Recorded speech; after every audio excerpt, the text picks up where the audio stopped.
سڵاو بینەرانی تەلەڤیزیۆنی کۆمەڵا ئەم کاتە و هەموو کاتێکی ژیانتان پڕبێت لە شادی و کامەرانی لە خزمەتانداین بۆ پێشکەشکردنی بەرنامەی ڕاستەوخۆی ئەمڕۆ جومعە 24 خەرمانانی ساڵی 1402 هەتاوی بەرابەر لەگەڵ 15 سپتامبری ساڵی 2023 زاینی. ئازیزان، ڕۆژی شەممە 25 مانگی خەرمانان یەکەم ساڵیادی شۆڕشی ژینایە. لەگەڵەوەشدا ئەو ڕۆژە وەکو ڕۆژی مانگرتن و ناڕەزایەتی و مانگرتنی گشتی ڕاگەیاندراوە سەبارەت بە شێوازی بەڕێوەچوون و ئەو کارانەی بۆ بەڕێوەچوونی مانگرتنێکی گشتی سەرکەوتوو کراوە و ئەو لایەنەیانەی وا بانگەوازیان و وا پشتیوانیان لەم حرەکەتە کردووە. لە بەرنامەی ڕاستەوخۆی ئەمڕۆماندا قسە و باسێکمان دەبێت لەگەڵ هاوڕێ حەسەن ڕەحمان پەنا ئەنجامی کومیتەی ناوەندی کۆمەڵە، بەو هیوایە کە باسەکەمان جێگەی سوود و ڕەزامەندی ئێوەی خۆشەویست بێ. فەرموون لەگەڵمان بن. هاوڕێ حەسەنم کاتتان باش، زۆر بەخێر بێن بۆ بەرنامەی ڕاستەوخۆی ئەمڕۆی تەلەڤیزیۆنی کۆمەڵە. ئەم کاتە ئێوە و هاوکارانتان باش، سڵاو ڕێزم هەیە بۆ بینەرانی تەلەڤیزیۆنی کۆمەڵە و لە خزمەتاندا. زۆر سپاس، بەخێراتن تەکەم دووبارە هاوڕێ حەسەن. هاوڕێ حەسەن، وەکو خۆتان نەزانن ئێستا هەلومەرجی کوردستان زۆر ئاڵۆزە، ئێوە ئەو بارودۆخە چۆن دەبینن و هەڵسەنگاندنتان چی و دوایین ڕووداوەکان و دوایین هەواڵەکان چی؟ ئیجازەم پێ بدە ئەمڕۆکە سبحەینێ ساڵڕۆژی مەرگی ژینای خۆشەویستە، هەر لێرەوە سەرخۆشی بکەم لە دایک و بابی لە خەڵکی خەباتکار و ڕاپەڕیوی شاری سەقس، هەروەها ساڵێک لەسەر گیانبەختکردنی زیاتر لە 600 کەس لە تێکۆشەرانی خەباتکار لە سەرتاسەری ئێرانە، لە کوردستان، لە سیستان و بەلوچستان، لە خوزستان، لە ئازەربایجان، لە شارەکان و ناوچەکانی دیکە تێپەڕێ. سەرخۆشی گەرممان پێشکەش بە ئازیزان و خۆشەویستانی ئەو تێکۆشەرانە بکەین و چەپکەگوڵی ڕێز و خۆشەویستی لە جێگای ئەوان لەسەر سفرەی خاڵی دایک و بابیان دابنین. تاو جێگایەی بە ڕووداوەکانی دوایین هەواڵەکان دەگەڕێتەوە. ئەوەی ڕاستی بێت لە هەفتەیە 10 ڕۆژ لەوە پێشەوە کوردستان سیمایەکی بە تەواوی نیزامی بەخۆیەوە گرتووە. هەموو شارەکانی کوردستان هێزێکی زۆری هێزی ویژیان هێناوە، لیباس شەخسیان هێناوە، هێزی مسلحی تایبەتیان هێناوە لە سەر گۆڕستانی ئایچی کە بەسەر گۆڕی ژینای جوانەمەرگا دەڕوانێت و چەند گیانبەختکردووی تری لێیە تانگێکیان داناوە بۆ ترساندنی خەڵک. لە شارەکانی سنە، مەریوان، مەهاباد، بۆکان، دیواندەرە، هەموو شارەکانی دیکە هێزێکی زۆریان هێناوە بە ماتۆرسکلێت لە ئاستی شارە خەریکی مانۆڕ و خەریکی خەڵک ترساندنن. لە هێندێک شوێن کە بەلایەنەوە حەساسە دیوارکێشیان کردووە، لە هەمان حاڵدا هێلیکۆپتێرەکانیان بەسەر سەری شارەوە دەخولێنەوە و بە قەولی خۆیان فیلم دەگرن و وەحشەت بڵاو دەکەنەوە. ئەوەی ڕاستی بێت هەستەکەی ساڵی 58 جوان نەبوو. ینی ئێستا درست دوای 28 مردادی 58 دێنێتەوە بیری ئەو کەسانەی کە لە بیریانە کە چه فەزایکی نظامی بوو و ئێستش دقیقاً ئەو فەزا نظامیە هەیە. هەستەکەی لە فەلەستینێکدای کە ئیسرائیل داگیری کردووە و خەریکە لە هەموو بابەتێکەوە کە بێگانەیە بە خەڵکی عەرەبی فەلەستینی ئەوە ڕەفتارەکە بۆ جمهوری ئیسلامیە کە خۆی بە دۆستی خەڵکی گوایە فەلەستین دەزانێت کە درۆ دەکات بە وانیشان دەدات عینەن وەکو ئیسرائیلیەکان وەکو فاشیستەکانی ئەوێ لەگەڵ خەڵکی فەلەستین چۆن ڕەفتارەکەن ئەوانیش ئێستا کە خراپترن ئەلبەتە لەوان لە ناوخۆی کوردستانە ئاوا ڕەفتارەکەن. بۆیە لە پەنای ئەو فەزا نظامیەدا دەستگیریەکی بەرین کراوە لە هەموو شارەکانە بە دەیان کەس لە چالاکان و لە هەڵسوڕاوان و لە تێکۆشەرانی خەباتی کۆمەڵایەتی دەست بەسەر کراون، ژن، پیا و گەنج، بە تەمەن کەم تەمەن، لە هەر کەسێکە ترسیان لێی بووە، لە هەر کەسێکە خۆشناوە، لە هەر کەسێکە جێگای متمانەی ئەو خەڵکەیە و دەزانن خەڵک گوێ لە قسەیان دەگرن، پیانتون زۆرێک لە بازاڕیەکانیان بان کردووە لە بۆکان و شارەکانی دیکە پیان وتون و توانە دوکانەکانتان نابێت داخن، دەبێ ئەو دوکانتان کراوە بێت. بۆیە ئەو فەزایەکی گشتیە کە ئێستا لە شارەکانی کوردستانە هەیە و لە دڵی ئەو فەزایەدایە کە قەرارە بەیانی ئەو مانگرتنە گشتیە بە بانگەوازی 6 حیزب و لایەنی سیاسی و بەشێک لە لایەنە چەپ و کۆمۆنیستەکانیش ڕاگەیاندنیان داوە و داوایان کردووە لە خەڵکی کوردستان کە سبحەینێ مانگرتنی گشتی بێت لەسەر تاسەری کوردستانە و من لام وایە هەر لە ئێستەوە جاری وا هەیە تۆ دەبێت هێزی خۆت لە دژمنەکە تا بزانی ئەو هەڵس و کەوتەی کە جمهوری ئیسلامی دەیکات ئەو ترس و وەحشەتەی کە جمهوری ئیسلامی هەیەی نیشانەی سەرکەوتوی ئەو مانگرتنەیە و بن بە دڵنیاییەوە لە ئێستەوە ڕدەگەینین کە مانگرتنی سبحەینێمان سەرکەوتووە خەڵک دەستە سەرگۆڕی گیانبەختکردوەکان شاخەگوڵی خۆشەویستی دادەنێن دوکان و بازار دادەخەن ناوەندەکانی کار دادەخەن و ترسی جمهوری ئیسلامی لەوەیە و ئەو حزب لایەنانەش کە ئەو بانگەوازەیان داوە طبعاً خەڵک بە پیری بانگەوازەکەیانەوە دێن و جارێکی دیکە بێگانەبوونی جمهوری ئیسلامی سبحەینێ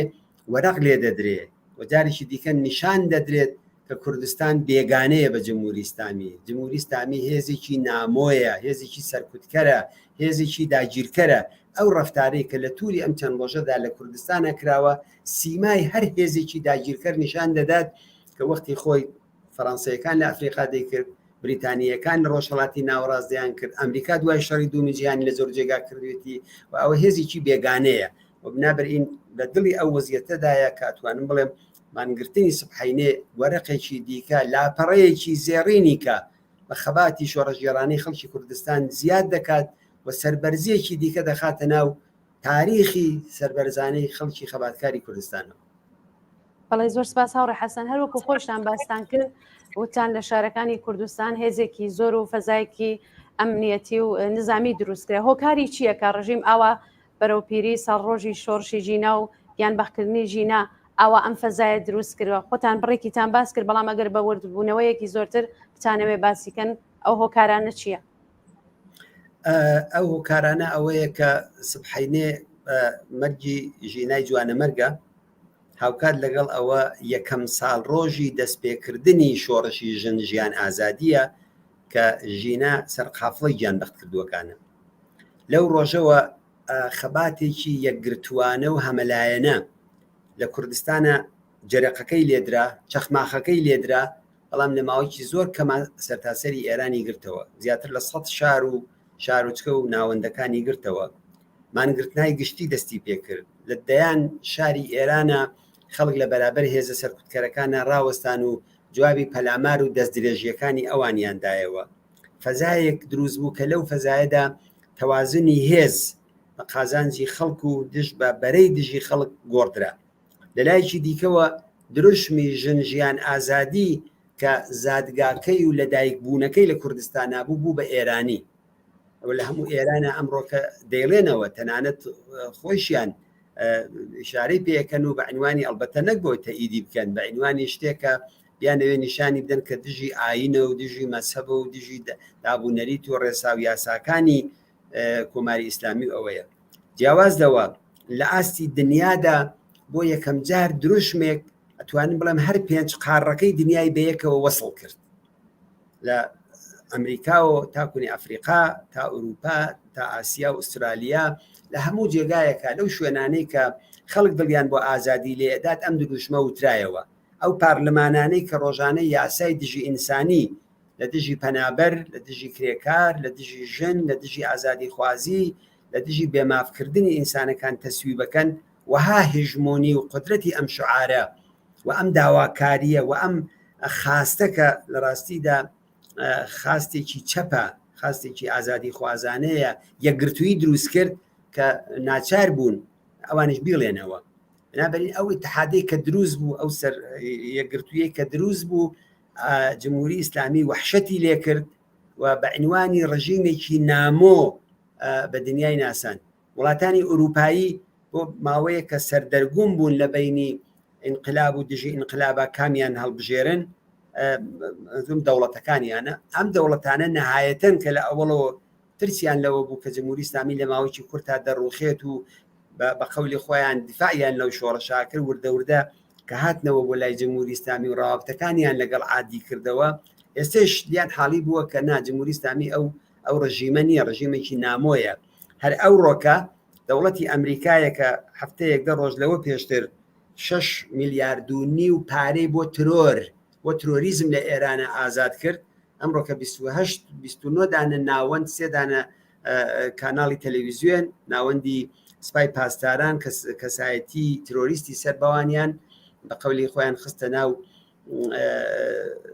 تحریمەکانەوە کە ئەلبەتە دەزانین تحریمەکانی ئەوان هیچ نییە ئەوە ڕیاکاریە یا بایدێنێکە لەو لاوە دەستی تاوانبارانی جمهوری ئیسلامی دەگوشێت لەم لاوە هاتوو ئەمڕۆ کە پەیامی داوە کە گوایە ئەوان لە کەنار خەڵکی ئێرانان بەڵام خەڵکی ئێران هەرگیز لە بیریان ناچێت کە ئەوان لە بەرابەری سەرکوتکەرانی خەڵکی ئێرانە ڕاوەستان هەروەکو ساڵی 57 بە دەستی دیموکراتەکان و بە هاوکاری جمی کارتێر و وڵاتانی تری ئیمپریالیستی جمهوری ئیسلامیان هێنا سەرکار بۆیە ئەو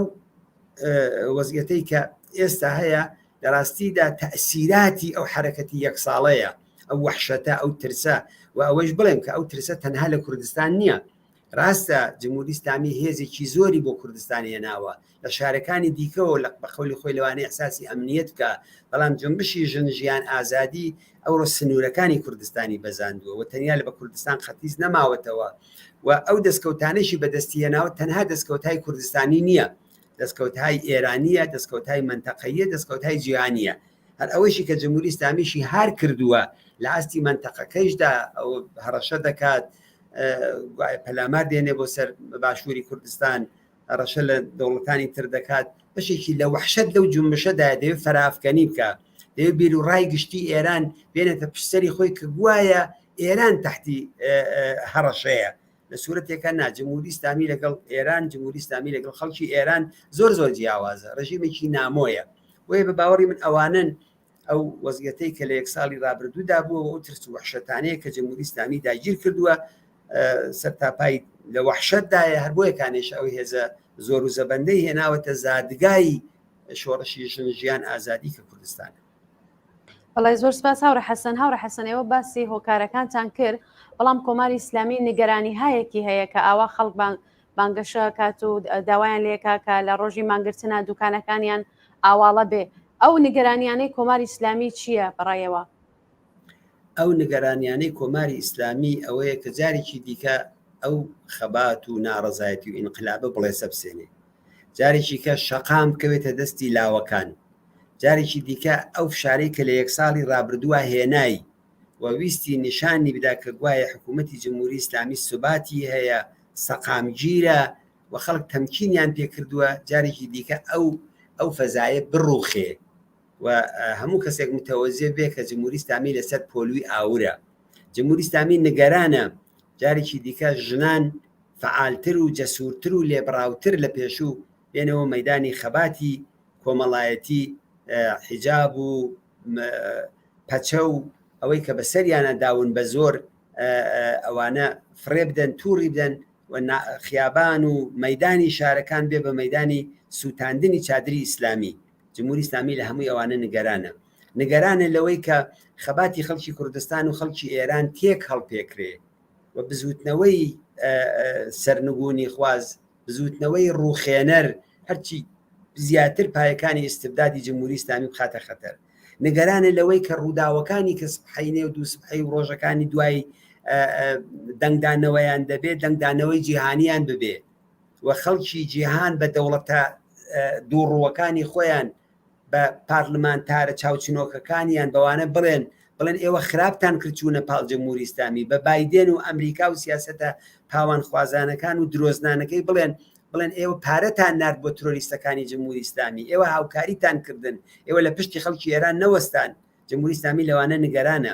نیگەرانە ئەوەی کە بە قەولی خۆی لەو یەک ساڵەدا بە سەرکوت بە کوشتار بە زیاتر لە 600 گیان بەخت کردو بە دەیان هەزار زیندانی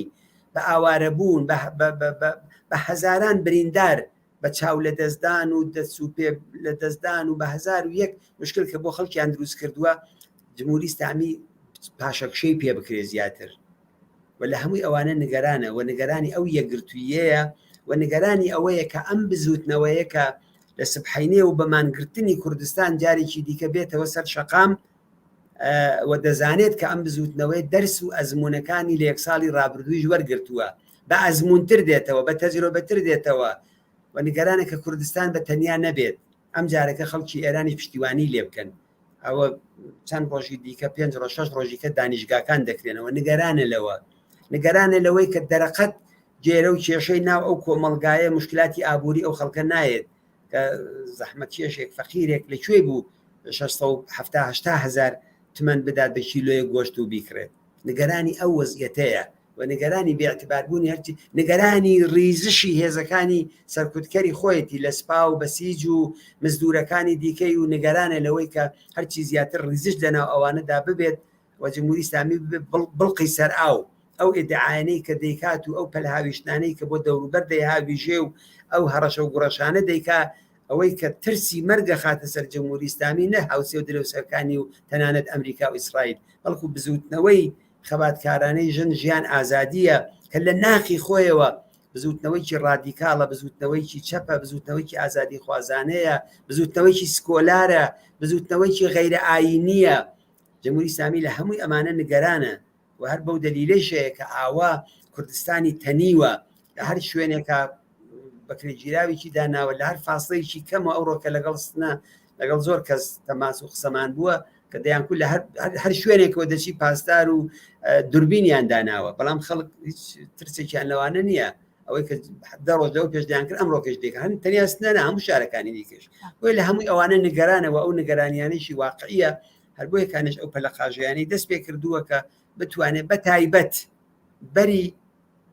مانگرتنی یەکگرتوانەی سبحەینێ بگرێت کە خەڵکی کوردستان جارێکیکە یەکدەنگ بەو مانگرتنە بڵێن ئێمە کۆماری ئیسلامیمان ناوێت. بەڵێ هاوڕێ حەسەن لە بەشێ لە قسەکانتانە باسی ڕۆڵی ژنانتان کرد. ئێمە زۆرجار لەم بەرنمەیەوە هەر بە بەشداری خۆتان وە بینەرانی میوانانی بەڕێزمان کە بینەران شاهدی زۆرجار باسی دەستکەوتەکان و ڕۆڵی ژنان و دەور و نەقشیانمان کردووە. پێم خۆشە ئێوەش وەکو خۆتان دەور و نەقشی ژنان چونکە پرسیارم بۆ دروست بوو لە ناو قسەکانتانە باسی ژنانتان کرد بۆ بینەرانمان باس بکەن. دەزانی ئەگەر ئێمە بمانەوێت هەڵسەنگاندن بۆ ئیستبدادی جمهوری ئیسلامی بکەین دەبێت ئەو واقعیەتە قبول بکەین کە جمهوری ئیسلامی یەکەم مێخی ئیستبدادی ئاینی لە تەوقی سەری ژناندا بەبێ ئەوەی کە ژنان خانە نشینکەن کە هەر بۆیشیان نەکرا بەڕاستی، بەبێ ئەوەی حجاب و چادری دیلیەتی و کۆیلەتی بکەنە سەر نیوەی ئەو کۆمەڵگایە ممکن نەبوو شۆڕشی 57 خەڵکی ئێران دامرکێننەوە سەرکوتی کرد. بۆ یەکانێ ئەو هەنگاوەی کە هەڵیگرت تەنها مەسەلەکەی ژنان نەبوون، ئەو پیاوی کرد بە پاسەوانی ژنەکەی لە ماڵەوە، برای کرد بە محافز و بە ئاگدار بوون لە خوشکەکەی لە ماڵەوە، هاوسەری کرد بە نگابان و بە پارێزەری ژنەکەی لە ماڵەوە تحتی عنوانی ناموس و ناموسپەرستی و لە خەتەرە و ئیسلام لە خەتەردایە. ئەوە ئیسلام نەبوو لە خەتەردا بوو، هەوا و هەوەسی مەلا و ئاخوند و کۆمەڵی تاوانباری بەڕاستی دەکرێت بڵێ لەباری سایکۆلۆژیەوە کە نەخۆشی جنسیە ئەویان هەیە ئەوانە بوون. ئەینا ئەو هەموو کۆمەلگای تر ئەو دنیایکی ئازاد و دموکرات هەیە، کوڕ و کرد ژن و پیا و بەیەکەوە زۆر ئازادانە تێدا زیندگی دەکەن، کەس تعرض ناکاتە سەر ئەویکە. بەڵام بزانن میزانی تعرضکردن لە جمهوری ئیسلامیدا بۆ سەر ژنان چەندێکە. لەشفرۆشی بە شێوەی ڕسمیەکەی بە ناوی سیغا تەنیا لە جمهوری ئیسلامیدا هەیە، سادریان دەکەن بۆ شوێنەکانی دیکە، بۆ وڵاتانی خەلیجی فارس کچانی کەم تەمەنی 15 ساڵ و 16 ساڵ و 17 ساڵ سادر دەکەن بۆ وڵاتەکانی خەلیجی فارس و بۆ سووریە و بۆ شوێنەکانی دیکە و بۆ ئەوەی هەوا و هەوەسی پیاوانی پوڵداری دنیا عەرەبی پێ دامرکێننەوە. بۆیە ئەمە تەنیا بە ئیستبدادێکی خەشنی مەسهەبی، تەنیا بە پاساوێکی ئاینی دەکرا کە ژن نیوەی پیاوە کە حەوا لە کەرەکەی چەپی ئادەمەوە هاتە دەرەوە. ئەو بوو بە هۆکاری ئەوەی کە بە قەولی موسڵمانەکان دەڵێن ئادەم بچێت سێوەکە بخوات و فریوی شەیتان بخوا بەڵام بە قسەی خوانەکە و ئەو بەڵام موسیبەتە دروستکا بۆ بە قەولی ئەوان بۆ جامعە. بۆ یەکانی لە نەزەر ئەوانەوە ژن ئەوەیە. بەڵام لەو شۆڕشەدا لە دوای ئەو هەموو بێڕەحمی و جنایەتکاریە جمهوری ئیسلامی شۆڕشی ژن ژیان ئازادی نیشانیدا. ژن نەتەنیا ئەوە نییە، نەکۆی لە نییە، بەڵکو پێکهێنەری دنیایکی ئازادە. ژن سەرچاوەی سڵحە، سەرچاوەی ئازادیە، سەرچاوەی بەرابەریە، سەرچاوەی حتا لە مناسباتی بینی ژن و مێردا سەرچاوەی سەداقەتیشە. هەمووی ئەوانە ئەو جەو فەزایی ڕووخان ئێستا ئەگەر وەختی خۆی لە 58 و 59 بەولاو بە هێمەتی کۆمەڵە و بە هێمەتی جەریانی کۆمۆنیستی کاریگەری ئەتباری پەیدا کرد، ڕاحەت نەبوو. قەدیم بە کابرایەک مەسەلەن ئەگەر بە کەسێک بێ حورمەتی بکرایە جاران وا بوو پیان دەکوت بڕۆ کرێکار حرمەتی کرێکار چووە سەرەوە کە ئەو جارەکە کرێکار نەتەنیا بوو بە هێزێکە ئاڵوگۆڕ دروست دەکات شۆڕشی ژن ژیان ئازادی ژنی بردا ئەو پێگایی کە کەس ناتوانێت بە ژنێک بڵە پشتی چاوت برۆی پێوەیە بە چاوی سوکت مەشای ژنێ بکە بێ حرمەتی پێ بکە ئەوە ئەو دەستکەوتانە بوو کە حاصلی ئەو شۆڕشە بوو و حاصلی ئەو دەخاڵەتەش بوو کە ژنان کردیان ئێوە مەشای قارەمانەتی کسان و ژنان کەن چ لە کوردستان چ لە دەرەوەی کوردستان لە زیندانەکان ئەو ژنە ڕۆژنامە نووسانەی کە گیراون ئەو ژنە فعالە کاریگەریانەی کە گیراون ئەوانەی کە چوونەتە زیندانەکانەوە چاویان لەدەستداوە بەدەیان کچی و ژنی قارەمان لە جنبشی ژینا و لە جنبشی ژن ژیان ئازادیدا گیانیان بەخەوانە گوڵی سەرسەبەدی خەباتی ئەو دەورەیەمانن هەر بۆ یەکانێشەکە لە هەموو دەرەوە لە شوێنەکانی دیکە حتا لە ناو وڵاتانێکی ئیسلامیە کە ئەو دابوو فەرهەنگە ئیسلامیە گۆشکراون دیفاع لە بەرابەری ژن و پیا و دوای شۆڕشی ژن ژیان ئازادی پەرەی سندووە ئەوە حاصلی چییە؟ حاصلی ئەوەیە ژنانی قارەمان نیشانیاندا یەک دەورەیەمە کاری پێشمەرگانە بوو دەمانکوت ژن فەرقی نییە لەگەڵ پیاو ئەم دەورە لە شۆڕشی ژن ژیان ئازادیدا نیشانیدا نەتەنیا لە بواری مسلحانە لە بواری خەباتی خیابان لە بواری خەباتی زیندان لە هەموو عەرزەیەکی ترا بەو کەسانەی کە باوەڕیان نەبوو نەک بەوانەی کە باوەڕمەند بوون و خەباتیان بۆ کرد و فداکاریان بۆ کرد و تۆوی بەرابەریانە چێن بۆ چەپەکان و سوسیالیستەکان و کۆمونیستەکان نا تەنانەت بۆ بێ باوەڕەکان بەهێزی ژنان ئەو باوەڕەی سەلماند کە ژن و پیا و بەرابرن ئەو ئەقلی ناقصی ئەو کەسانەیە کە پێی وایە ژن ناقص العەقڵە ژن ناتەوانە بە شۆڕشی ژن ژیان ئازادی ئەوەی سەلمان بە هەموو کەسێک ئەو دەستکەوتانە بوو کە ئەو جنبشە بەدەستی هێنا و جمهوری ئیسلامی لەوە نیگەرانە جمهوری ئیسلامی زۆر زیاتر لە بزوتنەوەی ژنان بەتوان بڵێن بە چەند قات زیاتر لەوە لە جنبشی ژنان نیگەرانترا تاکوێ ئەو بزوتنەوانەی ترکان کە ژن تێدا مەسەلەن بەشدار نەبێت ئەو هۆکارانەی بوو کە بە باوەڕی من هەمووی ئەوانە جێگای دڵخۆشیە و دەبێت بەهێز بکرێت تەقویت بکرێت هەر بۆ یەکانش ئینتزار ئەوەیە کە سبحینە ژنانی تێکۆشەر بە تایبەت لە کوردستانە پێش قەدەم من بۆ چوون بۆ سەر گۆڕی ئازیزەکان ئێوە مەشای ئەو خانەوادانەی بکەن کە دەچن ئەو دایکانەی کە منداڵەکانیان ناگرین بە سرود دەیان لاوێننەوە بە گۆرانی شۆڕژگێڕانە دەیان لاوێننەوە دایکێکە 9 مانگ و 9 ڕۆژ و ئەوە منداڵەکەی لە سکیدا پەروەردە کردووە دارەدارەی پێکردووە گەورەی کردووە ناوی بۆ داناوە خاترەی و هەموو ئومێدی زیندەگیەتی ئەچێتە سەر گۆڕەکەی لەسەر گڵکۆکەیەتی ناگری سرودی بۆڵێ ئەڵێ تۆڵەت دەکەینەوە ڕۆڵەیان تۆ یادگارێکی تۆ خۆشەویستی هەموو خەڵکی کوردستان و ئێرانی ئەمە بە نرخە ئەوە دلیلی ئەوەیە کە جمهوری ئیسلامی ئەو ترس و وەحشەتەی لە بزوتنەوەی ژنان هەیە بە باوەڕی من. سپاس هاوڕێ حەسەن وەکو خۆشتان ئاگادارم لە پێشەکیەکەی باسم کرد لایەنە سیاسیەکانی نیشتەجێ لە هەرێمی کوردستان دوای چەند کۆبوونەوە بانگەوازێکی هاوبەشیان بۆ 25 خەرمانان واتە سبەینێ داوای مانگرتنێکی گشتیان کردووە ئەزمونونەکانی مانگرتنی گشتی لە کوردستان چۆن دەبینن ئەسەن بۆچی مانگرتنی گشتی بەڕایەوە ئەزمموی مانگرتنی گشتی ئەزمموی یەکگرتوویە یەکەمین مانگرتنەکان جیا لە سەردەمی ڕاپەڕین و کە وەختی خۆی لە شارەکان و مەسەلەن لە ناوەندەکانی تەجەمع مزگەوت و سەرشەقام و ئەوانە دەکرا بە ڕێبەرایەتی کاک فوادی مستەفا سوڵتانی مانگرتنێک یا چۆڵکردنێکی شار کرا کە مەریوانە بە ئەتراز بەبوونی سپای پاسداران لە هاوینی ساڵی 1950 و ئەوە دەرسێکیدا بە خەڵکی کوردستان ئەزمونێکی نا پێشپای جنبشی خەڵکی کوردستانەوە وەک بزوتنەوەیکی سیاسی وەک بزوتنەوەیکی مافخواز وەک بزوتنەوەیکی مەدەنی نەگەو تەسویرێک کە جمهوری ئیسلامی و ئەوە دەیاندا کە ئەوە ئاژاوە جێڕن یا شەرخوازن یا تەجزیە تەڵەبن بەڵکو ئەو ئەزمونە نیشانیدا کە خەڵکی کوردستان تەنانەت حازرن ماڵ و حاڵەکەیشیان چۆڵ بکەن بەڵام هێزی سەرکوتکەر نەبینن بە قەولی ژنێک گوتی نەک هەفتەیەک و 2 هەفتە و چەند 20 ڕۆژ و ئەوانە چەند مانگیش حازرن بمێنینەوە جیا بخۆین بەرگی تاڵی دارەکان داربەڕوەکان بخۆین بەڵام حزوری نەحسی سپای پاسداران لە شارەکەمانە نەبینن ئەوە یەکەم ئەزمون بوو کە لە سەروبەندی جمهوری ئیسلامیدا ساڵی 1970 دوای گیانبەختکردنی شوانەی سەید قادری لە مەهاباد کۆمەڵە بە تەنیا و بانگەوازەیدا وحتى لاینهایەک بوون کە مخالفەتیان کردوانی کە ئەمڕۆ کە بە مانگرتنا هەڵدەڵێن و دەستیان خۆش بێ کارێکی باشەکەن وتیانەوە کەس بوتی ئەو بانگوازی کۆمەڵە نییە بە ناویکی ترەوە کە وانێکیانە کردووان بۆیە ئەو دەورە دوای شەیدکردنی فەرزادی کەمانگەر و هاوڕێکانی دووبارە مانگرتنێک ئەو جار هێزەکانی تریش هاتن دوای گیانبەختکردنی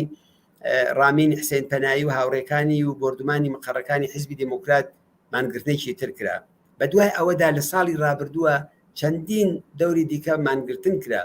مانگرتن بە پێچەوانەی ئەوانەی کە پیان وایە خەڵک ناردنەوە خیابانە بە باوەڕی من ئەوە جملەیەکی مەشهورە دەڵێ مانگرتن مەدرسەی شۆڕشە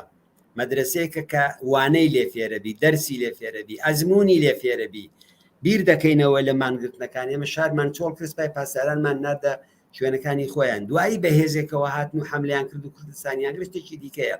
مانگرتن مانگرت بیرەکەینەوە لەو ڕۆژە بۆچی بۆ ئەوەی کەسێکمان گیانی بەخت کردووە بۆ ئەوەی کە عزیزێکمان لەدەستداوە بۆ ئەوەی شۆڕشێک لە ئارادایە هەر کەسێک ئەدای ساهمی تیاکە لەو منداڵەوە کە ئێستا مەدرسە نیە ئەڵبەتە ئەگەر مەدرسە بوو باو نەچوایەتەوە لەو کارمەندەیەوە کە ناچێتەوە ئیدارەکەی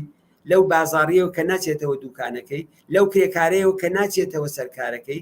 لەو خانمەی کە لە ماڵەوە دەگەڵ هاوسەرەکەی و منداڵەکانی دادەنیشێ بەیانەکەی چوەتە سەر خەبران شاخەگوڵی بردووە هاتوێتەوە دەڵێ ئەمڕۆکە دوکان نییە لە ماڵەوە دائنیشی ناچینە دەرەوە قسە ئەکەن لە کاری سیاسی مانگرتن ینی ئەوە ینی بەحث ینی دیالۆگ ینی ئەوەی کە نقطە زعفەکانی ئێمە چییە کە ئەم جنبشەمان بۆ هەموو جنبشی وڵاتانی دیکە دوای 10 ساڵ و 5 ساڵ و 6 ساڵ و زۆر و کەمتر هەرە توولانێکی وێتنامی دوای 20 ساڵ سەرەکەوێت بەڵام بۆ ئێمە دوای 45 ساڵ استبدادێکی خەشنی خوێنایی وەکو جەمهوری ئیسلامی وەک مۆتەکار بەسەرشانمانەوەیە خەڵک لەسەر ئەوانە قسە دەکەن مانگرتن ینی ئەوانە مانگرتن ینی خۆ حازرکردن بۆ عەرسەکانی دیکەی مبارزە خۆ هەمیشە مانگرتن هەمیشە و دایمی نییە اعتصاب هەیە تەحەسن هەیە تەزاورات هەیە ناڕزایەتی دەربڕین و هەمووی ئەوانە هەیە مانگرتن یەکێک لەمانکردن لەو شەرایەتەیە کە استبدادێکی خەشن هەموو جێگایکی تەنیوە مانگرتن جوابێکی پێویستە بەوەی ناگرن من توانێت تەزاوراتێکی ئارامان کردەوە هەموو وڵاتانی دنیا داتی لەسەر شەقامەکان و ناڕزایەتیمان دەرەبڕی قەتنامەمان دەدا بەڵام وەختێکە دوو نەفەر بەیەکەوە کۆ ببنەوە جورمە تەنیا ڕێگایەکە نفرەت نیشان دەدا مانگرتن وحدەتی یەک جامعە نیشانەدا بێگانەجی ئەو جامعەیە لەگەڵ استبداد و دەسەڵاتی سیاسی نیشانەدا ئێمە ئێوەمان ناوێ مانگرتووە بە حزوری ئێوە شەقامەکانمان چۆڵ کردووە چون ئێوەی تێدان دوکانەکانمان داخستووە هیچتان پێ نافرۆشین کارگاکانمان تەحتیل کردووە چون نامانەوێ سەر و تەرحی ئێوەی تێدا ببینی ناچینەوە سەرکار ئەمڕۆکە مانگرتن ینی ئەوانە بۆیەکانی ئەو بانگەوازە لە جێگای خۆیەتی و لەو ڕۆحەوەیە کە ئەو ئێمە و ئەو پێنجلایەنەی دیکە داوای ئەو مانگرتنەمان کرد و من دڵنیام لەوەی کە خەڵکی کوردستان استقباڵێکی باشی لێکن بەیانی وهر ئەو یەک هەفتەیە لە 15 و 16 کە ڕاگەیاندنەکە بڵاو کرایەوە استقباڵی باشی لێکراوە لە ناوخۆ لە دەرەوەی وڵات و پێم وابێ هەوێنی یەکگرتوویشە لە نێوان ئەو لایەنە سیاسیانەی کە جدی نەشۆڕەشی کوردستانە پێگە و جێگەی ئیجتماعیان هەیە سەرڕای جیاوازیایەکیش کە تەبیعیەکە ئەوە بۆ دەژبێت بۆ تێپەڕکردنی ئەم مەرحەلە دیاریکراوە لە خەبات و مبارزەمە. بەڵێ زۆر سپاس هاوڕێ حەسەن بینەرێکمان پەیامێکی هێناردووە و ئەلبەت پرسیارێکە نووسێ زۆر سڵاو و ڕێزم هەیە بۆ میوانەکەتان کاک حەسەن ڕەحمان پەنا پرسیارێکم هەیە لە شۆڕشی ژینایە بە عنوانی خاڵێکی لاواز لەم شۆڕشەدا باز لە نەبوونی ستادی ڕەهبەری ئەکرێ کۆمەڵە هیچ نەخش و ڕێگا و ڕێنمایەکی هەیە بۆ ئەم کێشەیە هاوڕێکتان لە شاریبانەوە سپاس بۆم بینەرە سپاس بۆ بینەرە هەر ئەوەی کە ئەوە خاڵی لاوازە طبعاً کۆمەڵەش ڕێگای هەیە بووی ڕێگاکەشی ئەوەیە کە ئێمە زۆر جاروتومانە کە حزبە سیاسیەکان بە چەپی ڕاستی کۆمونیستی ناسیۆنالیستی هەرچی هەر تعبیرێکە هەمانە جیاوازیەکان محفوظ بێ لە جێگای خۆیە تەفاوتەکان محفوظ بێ لە جێگای خۆیە بە ڕسمیەت ناسینی ئەوانە دەبێ حەول بدەین لەسەر کۆمەڵێک خاڵی هاوبەش تەوافقمان ببێت ئەو خاڵە هاوبەشانە لە ئێستەوە دەبێت تەوافقمان لەسەری بێ بۆیە ئەزمموی شوێنەکانی دیکە تەکرار نەبێت و تێماندا بەسەرماندا بۆ نمونە دەسەڵاتدارەتی جەماوەری لە کوردستانە لە هەر ئەگەرێکە بێتە پێشەوە ڕووخاندنی کۆماری ئیسلامی زەعیفبوونی کۆماری ئیسلامی چۆڵکردنی کوردستان لەلایەن کۆماری ئیسلامیەوە وەکو ئەسد ئەوە نییە بۆی تاران دیمشق بپارێزێت هێزەکانی لە کوردستانە چۆڵ کرد وەکو سەدام حوسێن کە وەختی خۆی فشاری بۆ هات و کوردستانی چۆڵ کرد بۆەوەی بەغا پارێزێ ئەنی شەرت زامن ڕووخاندن نییە لەو حاڵەتانەش گشتی ئەگەرن بۆ حاڵەتانە دەسەڵاتدارەتی ئەمری جەماوەرە ئەمری هیچ حزبێک نییە کە بێنە خۆی فەرزکە ئەوە من چوو کاچێتی قەدیمیترم من چوو کاچێتی هێزم زۆرترە من چوو کاچێتی لەوی دیکە فڵانترم ئەوە دەسەڵاتدارەتی نێمە ئەوە یەک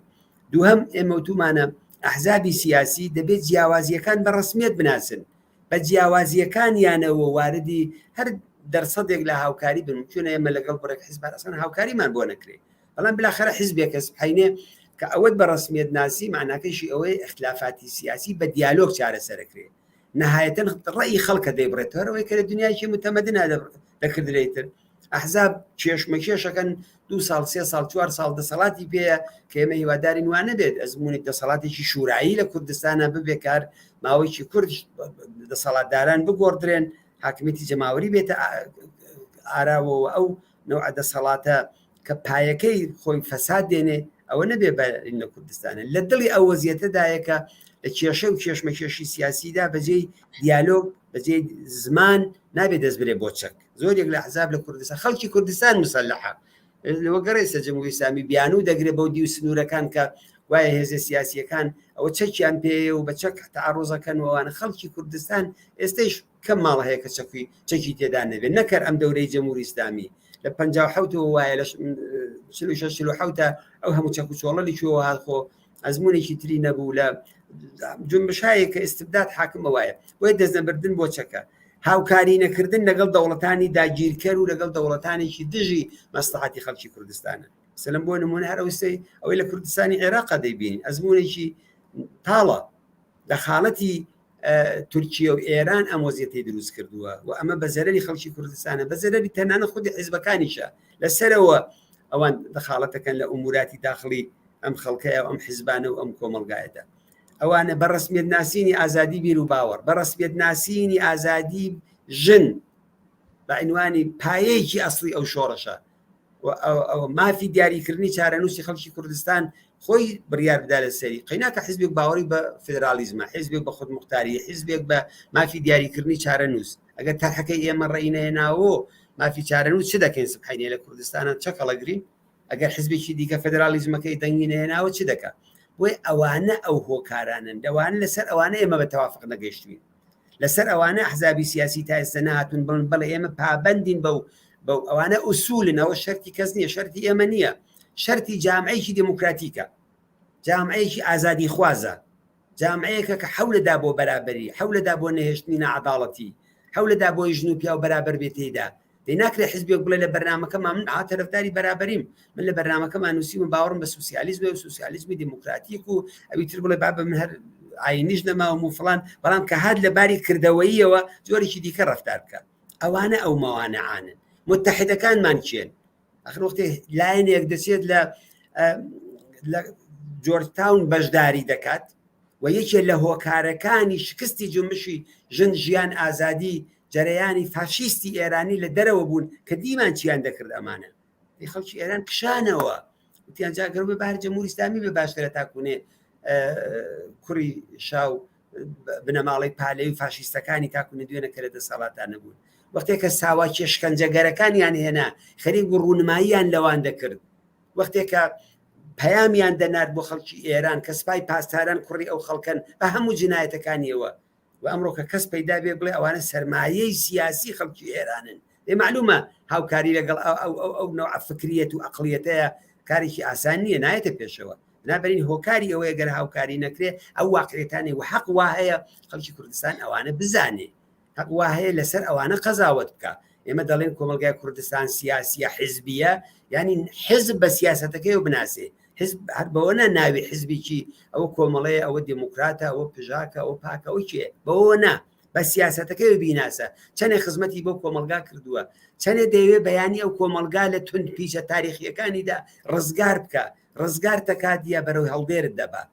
ئەوانە ئەو معیارانە ئەم ئازادیمان بۆ ئەوە دەوێت ئەو ئازادی بۆ ئەوە ببێت کە خەڵک سبحینێ دەسەڵاتی خۆی کەس ئاغا باڵاسەر نەبێ بە حکمەوەی کە چەکێکی بەدەستەوەیە و ئەگەر دروست نەبووە دلیلەکەی لەو جیاوازیان و لەو متحدانەوە و لەو کارە خراپانش دەکرێت کە لەو دەورەیەدا بە باوەڕی من بە تایبەت لەگەڵ فاشیستە ئێرانیەکان لە دەرەوە کرا و ئەوەیەکێ لە هۆکارەکانی ئەو عقب نشینیە بوو کە بەسەر جنبشی ژیان ئازادی شات. زۆر سپاس هاوڕێ حەسەن. پرسیارێکمان بۆ هاتووە هەرچەند خۆشیان لە دانەی لە جوابەکانە جوابتانجاوە بە کامڵی، بەڵام ئەم بینەرە پێی خۆشە هەر جوابەکەی بدەینەوە کە من پێشتر چاوم لێکرد. نووسیەتی 1 ساڵ لە شۆڕشی ژینا گوزەرا زۆر جار خەڵکی کوردستان داوای یەکگرتنی حیزبەکانیان نەکردیان بانگەوازێکی هاوبەش بدەن. ئەو هۆکارانە چی بوو کە نەیتوانی بانگەوازێکی هاوبەش بدرێ بۆچی ئیسە دوای 6 ساڵ بانگەوازێکی هاوبەش دراوە؟ هۆکارەکەی چی بووە؟ ئایا بەرێک دروست کراوە بەڕای ئێوە؟ تاو جێگای بە هۆکارەکانی دەگەڕێتوە ئەو چەند خاڵە بوو کە لە ئەم پرسیاری پێشترا ئیشارەم پێکرد بۆی سەری بینەرانی تری پێ نێژێنین و ماڵەن پرسیاری ئەو بەڕێزە پێش قسەکانی من کرابێ بۆ یەکانێ فەرزم ئەوەیە کە ئەو گوێی لە قسە و باسەکان بووە ئەوەیە تاو جێگایشی بەو هاوکاریە دەگەڕێتەوە. ئەو هاوکاریە لە نیاز بە جنبشی ژینا بوو، لە نیاز بەو داوخوازانە بوو کە بەردەوام بۆ لایەنەکان داهاتن کاکە واردی 1 ساڵە دەبین، ئێمە ڕاگەیاندنمان داوە، ئێمە داوای مانگرتنمان کردووە، ئێمە داوای تەزاوراتمان کردووە، ئێمە داوای خەباتی هاوبەشمان کردووە، ئێ پشتیوانیمان لێ بکەن. ئێمە لە ڕاگەیاندنەکەیش هاتووە کە پشتیوانی لە خەباتی کۆمەلگای مەدەنی، پشتیوانی لە بەرەی ئازادی خواز لە تێکۆشەرانی ژن ژیان ئازادی لە لاوان لە ژنان هەمووی ئەوانە هاتووە. ئەوە لێوە سەرچاوی کردو. ئایا ئەمە بەرەیە؟ نەخێر، ئەمە بەرە نییە. ئێمە بارهای وتومانە بەرە لە بینی ئەحزابێکا دروست دەکرێت کە لەباری ئستراتیژیۆ لەباری بەرنامەیی و لەباری کاری دوا ڕۆژە لەباری هەمووی ئەوانەوە ئەو تەفاهمەیان هەیە یا ئەو وحدەتی نەزەریان هەیە. ئێمە ئەوەمان نییە. ئێمە قەت نەمانوتووە کە حەو لە دەین بەرەیەک دروست بکەین لە بینی ڕاست و چەپی کۆمەلگای کوردستانە. ئەوە ئاسان نییە، ئەو بە ئاسانی دروست نابێت. بەڵام نابێت کۆمەلگای کوردستان بەوە دڵخۆشکەین کە یا بەرە یا هیچ. ئەمە خراپە. دەبێت کۆمەلگای کوردستان بەوە ئامۆژ بدەین کاکی گیان بە هەر میزانێک کە بۆمان کرا ئێمە هاوکاری بکەین. ئەگەر بۆشمان نەکرا پاش قولی یەکتری نەدەین، بە خەباتێکی سیاسی مدەمەدنانە بەرینە پێشەوە. خەڵک ئاگاکەینەوە. دلیلی ئەوە چییە کە مەسەلەن ئێمە لەگەڵ فلان حیزبا ناچین. معلومە کەسێکە لەگەڵ کوڕیشا خەریکە هاوکاری دەکات بەڕاحەتی ناتوانانی هاوکاری لەگەڵ بکەیت، چون ئەوانە جەماعەتێکی فاشیستن. کەسێک کە ئەوانەی پێ سەرمایەی ئینسانی کۆمەلگای ئێرانە دەبێت پێی بڵێ کاکەوە هەڵەیەکی سیاسی کوشەندەیە کە حتا بۆ خۆت دەیکەی، بۆ ڕابردووەکەت دەیکەی. چۆن لەگەڵەوە توانی بەرە دروستکەی؟ یا کەسانێک کە ممکنە دڵێکیان خۆش بێ لە مجاهدینە کار ئێستا هەمووی حجابی ڕەشەکەی جەمهوری ئیسلامی کردووە بە سوور، بە حجاب و مەقنعەیەکی سوور بێتەوە دەسەڵاتدارەتی بکە. ئێستا هیچ نەبوو ڕێی جمهوری داناوە، وەلی فەقیەکەی مەخفی کردووە، جارێکانی دیار نییە سبحینە بێتەوە لە تارانە قوتی دەکاتەوە دەڵێەوە ئیمامی زەمانە. ئەوە لەگەڵ ئەو ئەقڵیەتە کە لەگەڵ دنیای پێشکەوت و دنیای پێشڕەوی ئەمڕۆکە نایەتەوە چۆن دەتوانی بەرە دروست بکەی کە کەسانێکە ئەوە بیر و بۆچوونیان بێ. بنابەری مەسئلە دروستکردنی بەرە نییە بۆ ئێمە، ئەمەش بەرە نییە و ئێمە واردی بەرە نابین لەگەڵ هیچ لایەنێ. ئێمە ممکن لەگەڵ هێزە چەپەکان، هێزە کۆمۆنیستەکان، ئازادی خوازەکان واردی بەرە ببین. لایەنی ڕاستیش دەتوانێت لەگەڵ بەشی کە خۆی باوەڕی پێێتی واردی بەرە ببێت. بەڵام ئەو هاوکاریانە بۆ ئێمە هاوکاریهای کاتیە، هاوکاریهایکی مەقتەعیە، لە مەقاتعێکی دیاریکراوە ئێمە مجازین بۆ بردنە پێشەوەی ئەو جنبشە، بۆ تەزعیفکردنی جەمهوری ئیسلامی و بۆ لە گۆڕنانی نەهایی جەمهوری ئیسلامی واردی هاوکاریهایەک ببین کە حفزی هەموو ئوسول و پرنسیپ و مەوازینی سیاسی و بەرنامەیی و بیر و باوەڕی و استراتیژیە تێدا ڕاگرێتەوە. بۆ ئەوانی کەی وایە بۆ کەس ئەوانی کە حیزبەکانی کرد ئەو شش لایەنێکی ئێمە هاتوین هیچ کەس دەینی خۆی عدوولی نەکردو. لایەنێکە ئیسلامیە باوەڕی بە ئیسلامەتی خۆی هەیە، لایەنێکە باوەڕی بە سەربەخۆیی هەیە، لایەنێکە باوەڕی بە فدرالیزم هەیە. شەرتمان ئەوانە نەبوو. شەرت ئەوە بوو کە لەو خەباتەدا پشتیوانی بکەین. لە ساڵ ڕۆژی گیانبەختکردنی ژینا و دەستپێکی شۆڕشی ژن ژیان ئازادیدا ئەوە نەبەرەیە، ناتوانێت ئیدامەکاریش بێ. شەرتیش نییە خۆم بەیانی حتمما هەر ئەو شەش لایەنە ممکنە بێ بە حەوت، ممکنە بێ بە سێ، بێ بە دوو. بەڵام نەفسی هاوکاریەکە لە جوابدانەوە بە نیازێکا بوو کە کۆمەلگای کوردستان داوای لێ کردین. هەروەکو لە ساڵی 58 داوایان کرد و ئەو کاتە هەیئەتی نوێنەرایەتی خەڵکی کوردستان بە مامۆستا شێع عیزەدین بە کۆمەڵا بە دموکرات بە چریکەکان دروست بوو. بەڵێ زۆر سپاس هاوڕێ حەسەن پەیامی زۆرمان بواتوە با یەکێک لە بینەرانمان هەم پەیامێکی ناردووە و پرسیارێکیشیان هەناردووە پێشتر پرسیارەکە و خەمە دوایە پەیامی ئەو بینەرە ئەخوێنمەوە. بینەرێکمان لە ئاوایی مەڵەکشان بە ناوی ئاسۆ نووسێتی سلااو ڕێزم هەیە بۆ میوانی بەرنمەکەتان هاوڕێ حەسەن ڕەحمان پەنا پلانتان بۆ دوای 25 خەرمانان چییە؟ تاو جێگایی بە ئەوە دەگەڕێتەوە تەبعاً ئێمە لایەنێکین کە خوازیاری ڕووخاندنی جمهوری ئیسلامی هەموو کاری ئێمە هەموو تەبلیغی ئێمە هەموو کاری تشکیلاتیمان لە پێناوی ئەو هەدەفەدایە و ئەوتر کاری ڕێخستنەکانی ئێمە لە ناوە ئیدامەی دەبێت هاوکاریمان لەگەڵ حیزب و لایەنەکانی تردا دەنیشین ئەرجیابی دەکەین لەو حرەکەتە لەو کارەی کە کردومانە و دەبێت نەقشە و پیلانی دیکە پلانی دیکەمان ببێت دژوی پیلانەکانی جمهوری ئیسلامی لە کوردستانە لە دەرەوەی کوردستان و ئەوەی کە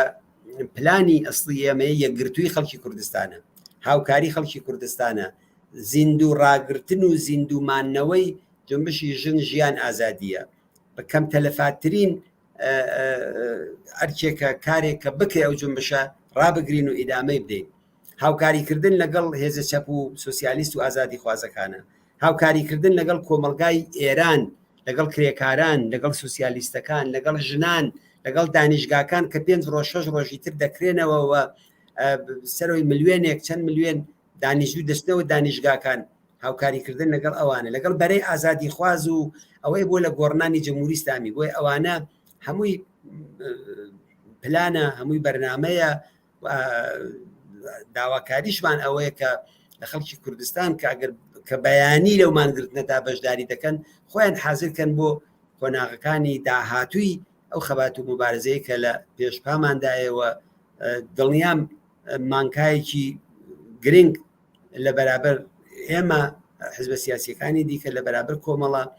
لایەنەکانی دیکەەوە لە بەرابەر خەڵکی کوردستان و شۆڕشی ژن ژیان ئازادیدایە.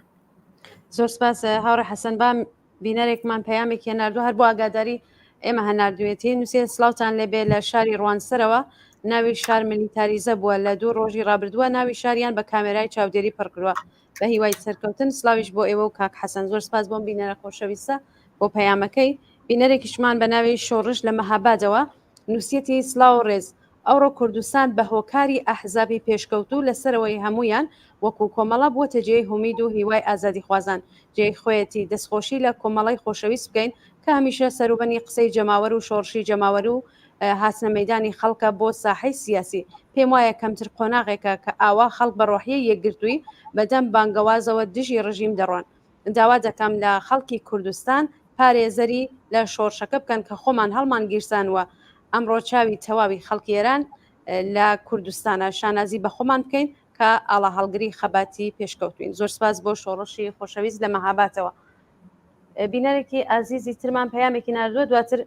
با پرسیارێ بکەم کاک حەسەن دواتر سێمەوە لای پەیامی بینەرانمان کاک حەسەن ئەم بانگەوازە هاوبەشە کە بەسمان کرد کە ئێوەش بە وردی ئاماژەتان پێکرد کە لەلایەن 6 حەزبەوە کە خۆشتانێکێک لەو کەسانە بوون کە زۆر لەناو ئەم کۆبوونەوە نابوون دەتوانێت چه قەدەمێ بۆ پێشکەوتنی ئەم شۆڕشە بەدەست بێنێت زانی هەر ئەوەی کە ئەو تەفاهمە دروست بوو هەر ئەوەی کە لە کۆمەلگای کوردستانە ئومێدی دروست کردووە هەر ئەوەی کە یەکگرتوویی لە ناو خەڵکی کوردستانە بەهێزتر کردووە لە جارانی دیکە هەر ئەوانە بە خۆی دەستکەوتە جاران هەر کەسێک ڕاگەاندنی خۆی دەدا ئەمجار 6 دایان بێکەوە ڕاگەاندنییان داوە و ئێستەقباڵی زۆر باشیشی لێکراوە ئەو خۆی معنای پەیامێکە پەیامی یەکگرتووی پەیامی هاوخەباتی پەیامی متعهد بوون بەشتی باش لە داهاتووی جمهوری کوردستانیشە مزافەن ئەوەی کە ئێستا ئێمە لە بەرامبەر هەڕەشایەکیشا قەرارمان گرتووە کە لە دڵی ئەو دانیشتانیشا کە ئەو ئیشارەتان پێکرد هەمیشە بەندێکیشی مەسلەی تەبایی و هاونەزەری و هاوفکری بوو لەسەر ئەوەی کە پیلانی جمهوری ئیسلامیش بۆ لەو ماوەیەدا کە هەڕەشە دەکات وانە ئەوانەی چۆن خونچاکەینەوە چۆن هاوکار بین چ لە ئاستی ناوخۆیی چ لە ئاستی باشووری کوردستان و چ لە ئاستی دەرەوە ئەوانە هەموو شتی باش بوون بە باوەڕی من هاتە پێشەوە و ئەو هاو فکری و تەفاهمەی کە بۆ لەو ڕاگەیاندنەدا بۆ ئەو ڕۆژە دروست بوو بە باوەڕی من تەسیری زۆر دڵخۆشکەری لە ناو خەڵکی کوردستانە بووە و جێگای هیوا ئومێدە بۆ داهاتوو بۆ ئەو خەبات و مبارزە بەرحەقەی کە لە جنبشی ژیان ئازادی هەیە. زۆر جار بەردەوام گلەیی دەکرا کە ئێمە لە ناو ئەو هەموو کاراکەین، ئەو هەموو فیداکاریاکەین، ئەو هەموو زەحمەتا کێشین، بەڵام حیزبەکان هەر کەسێ ئاهەنگێک لێدن. دێ ئێستا ئەوە یەک ئاهەنگ و یەک داواکاریمان کردووە بۆ بەیانی ئینتیزارمان ئەوەیە کە هەروەکو تێکۆشەرانی شۆڕشی ژینا لەسەر خەتن و خەریکی خەبات و مبارزەیەکی چڕوپڕن لەگەڵ جمهوری ئیسلامی، ئەو خەڵکەی دیکەیشی کە ئێستا کوونێ بە هەر دلیلێک نەهاتوون لەو مانگرتنەدا بەشداری بکەن، پشتیوانی بکەن لە تێکۆشەرانی ناو، پشتیوانی بکەن لەو داخوازەی کە حیزبەکان داویانە. و لە عینی حاڵیشدا ئەوە یەک پەیامی تریشی تێدایەکە ئەگەر دەڵێن کۆمەلگای کوردستان حیزبیە، لە خاڵە گرینگەکانە، لە خاڵە وەرچەرخانە سیاسیەکاندا حیزب دەبێ معنای سیاسی پەیدا بکات. حیزبێک کە نەتوانێت لەو وەختەدا لەگەڵ خەڵک بێت و جوابی نیازەکانی بداتەوە، ئەو نەتوانێت خەڵک بە حیزبێکی جدی نازانن. ئێستا هەندێک بەناو حیزب هەن کە ئەوە وایە ئێمە چوین لەگەڵ ئەحزابێکی دیکە ئیتلایەکمان داوە کە نەدەبووماندایە ئەوە فڵانە مدامەر خەریکی بنکۆڵکردنی ژێرپای کۆمەڵن. ئەوانە من دڵنیام لەوەی کە نە بە هەدەفەکەیان دەگەن و نە خەڵکێکیش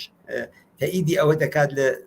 بەرابەر ئەو کارە گەورەی کە ئێمە و لایەنەکانی تر بەیەکەوە کردومانە. بنابەرین و پەیامێکە بۆ تەبایی، بۆ یەکگرتوویی و بۆ بەشداریکردن لە پرۆسەی سیاسی کۆمەلگایکی دموکراتیکە کە شعاری ژیان ئازادی سەیتەرەی بەسەریدا ببێت و من لەم وایە و گرنجەکەیتی. بەڵێ زۆر سپاس هاوڕێ حەسەن. با بینەرێکمان پرسیارێکی هەناردووە. نووسێت سلااو ماندوونە بن، شەوتان باش. من لە شاری سەقزەوە پەیوەندی دەکەم. کاک حەسەن، ئەگەر دوژمن هێرش بکاتە ئێوە و 5 حیزبەکەی تر، منزوری سەر ئێوە و 5 حیزبەکەی تر، چه دژەکردەوەیەکتان دەبێ؟ خەڵکی کوردستان بەم هەڵوێستە زۆر خۆشحاڵن. ئاوارە لە سەقزەوە. سپاس بۆ ئەو بەڕێزە ئێمە بڕامان گەیاندووە. تاو جێگای بە سەر هێرش و ئەوە دەگەڕێتەوە. هەموو کەسێک دەزانێت لە ساڵی 91ەوە دوای ئەوەی کە سەدام حوسێن لە کوردستان کرا دەرەوە و جمهوری ئیسلامی مەجالێکی لە عێراقا بۆ کراوە، دەستی کرد بە ترۆرکردن. لە ساڵەکانی 90دا زیاتر لە 400 نەفەر کادر و ئەندام و پێشمەرگە و لایەنگری حیزبە سیاسیەکان لە کوردستانی باشوورە یان گیانیان بەخت کرد، یان بریندار کران، یا کەمەندام کران، تووشی مشکلاتێکی زۆر هاتین. بۆی ئەوە شتێکی تازە نییە بە نیسبەتی ئەم وەزیەتەی کە ئێستاە. ئەوەی کە تازەیە ئەو موقعیتەیە کە جمهوری ئیسلامی بە معنایەک لە عێراقا پەیدا کردووە، لە بەغا پەیدا کردووە. و ئێوە گە تەماشا بکەن، من بارها وتومانە ئەم هێرشکردنە بۆ سەر ئێمە لە ڕاستیدا هێرشە بۆ سەر دوو لایەن. یەک شۆڕشی ژیان ئازادی. ئەلەم چەند ڕۆژەیە ئەگەر کەسێک باوەڕی بەو لێکدانەوە نەبوو بێت، دەبێ باوەڕی هێنابێ، دەبێ بزانێ خۆ ئەو هێزەی کە هاتووە 100 و هێزە نهاتوێتە سنوورەکان، تەواوی هێزە بۆ ناو شارەکان هاتووە. حتا فەرماندەکانی سپای پاسدارانیش خۆ ئیدعایەک ناکەنەوەی کە هێزێکی تایبەتیان هێناوەتە سنوورەکانی کوردستان. ئەم هێزیان هێناوە کە بەری بە قەولی ئەوان پیلانی ضد انقلاب لە ناوخۆی وڵات بگرن، وە گوایە ئەمە حیزبەکان کە خەریک نا، ئەوە جەماوەری ناڕازی خەڵکی کوردستانە کە دژ بە سیاسەتی داگیرکەرانە و سەرکوتکەرانی کۆماری ئیسلامیە. بنابەرین ئەوە هەدەفێکێتی. هەدەفێکی دووەم لەوە مەسئلەی خودی هەرێمی کوردستان ئێمە بارها وتومانە لە ساڵی 514 میلادیەوە لە شەڕی چاودرانەوە کە لە نێوان سوڵتانی عوسمانی و دەوڵەتی ئێران ناکراوە، لەو کاتەوە دەوڵەتی عوسمانی و دەوڵەتی ئێران پاشاکان کە هەردووکیان نەماون بەخۆشیەوە لەو 400 ساڵەیە هەردووکیان سیستمێکی تراتونێتە سەرکار. ئەم دوو زلهێزە دژمنی خەڵکی کورد و خەڵکانی تری ناوچەکەن. لە 1916دا زیاتر لە 1.5 میلیۆن ئەرمەنی لەسەر دەستی تورکە جوانەکان قەتڵ و عام کران. بەدەیان شۆڕشی ئازادی خوازانە لە کوردستان، لە بەشی تورکیا، لە سووریا، لە ئێران، لە عێراق لەسەر دەستی ئەم دوو دەوڵەتە شەڵاڵی خوێن کراوە. بنابەرین تا ئەم دەوڵەتانە ببێت و تا ئەو هێزە سیاسیەکانیش پەراکەندە بن و هاوکاریان نەبێ، کوردستان مەیدانی ڕەمبازێنی ئەمانە، مەیدانی پیلانگێڕی ئەمانە. ئەوەی کە ئەو ڕۆکە هەیە ئەو پیلانەیە، ئەوەی کە ئەو ئێمە بەهانەین. حیزبە سیاسیەکانی ڕۆژهەڵاتی کوردستان بەهانەیە بۆ جمهوری ئیسلامی. جمهوری ئیسلامی نگەرانە لە حزوری تورکیا لە کوردستانی عێراقا، لە بەشی سەرەوەی، لە مووسڵ، لە مەناتقی سنی نشینەکەی ئەوەی کە ئۆردۆغان ماوەیەک لەو پێشتر وتی کەرکووک شارێکی تورکمەن نشینە جمهوری ئیسلامی هاتە دەنگ لەو قسانەی بنابەرین ئەو کێشەی ئەم دوو ڕەقیبە منتەقەییە لە دڵی ئەم دوو ڕەقیبە منتەقەییەیە ئەحزابی سیاسی کوردستانیش بەهانن ئەینا خۆ حدیقل ئێمە 30 ساڵی شەبێت دوو پێشمەرگەمان نهاتوێتەوە ئەو دیوە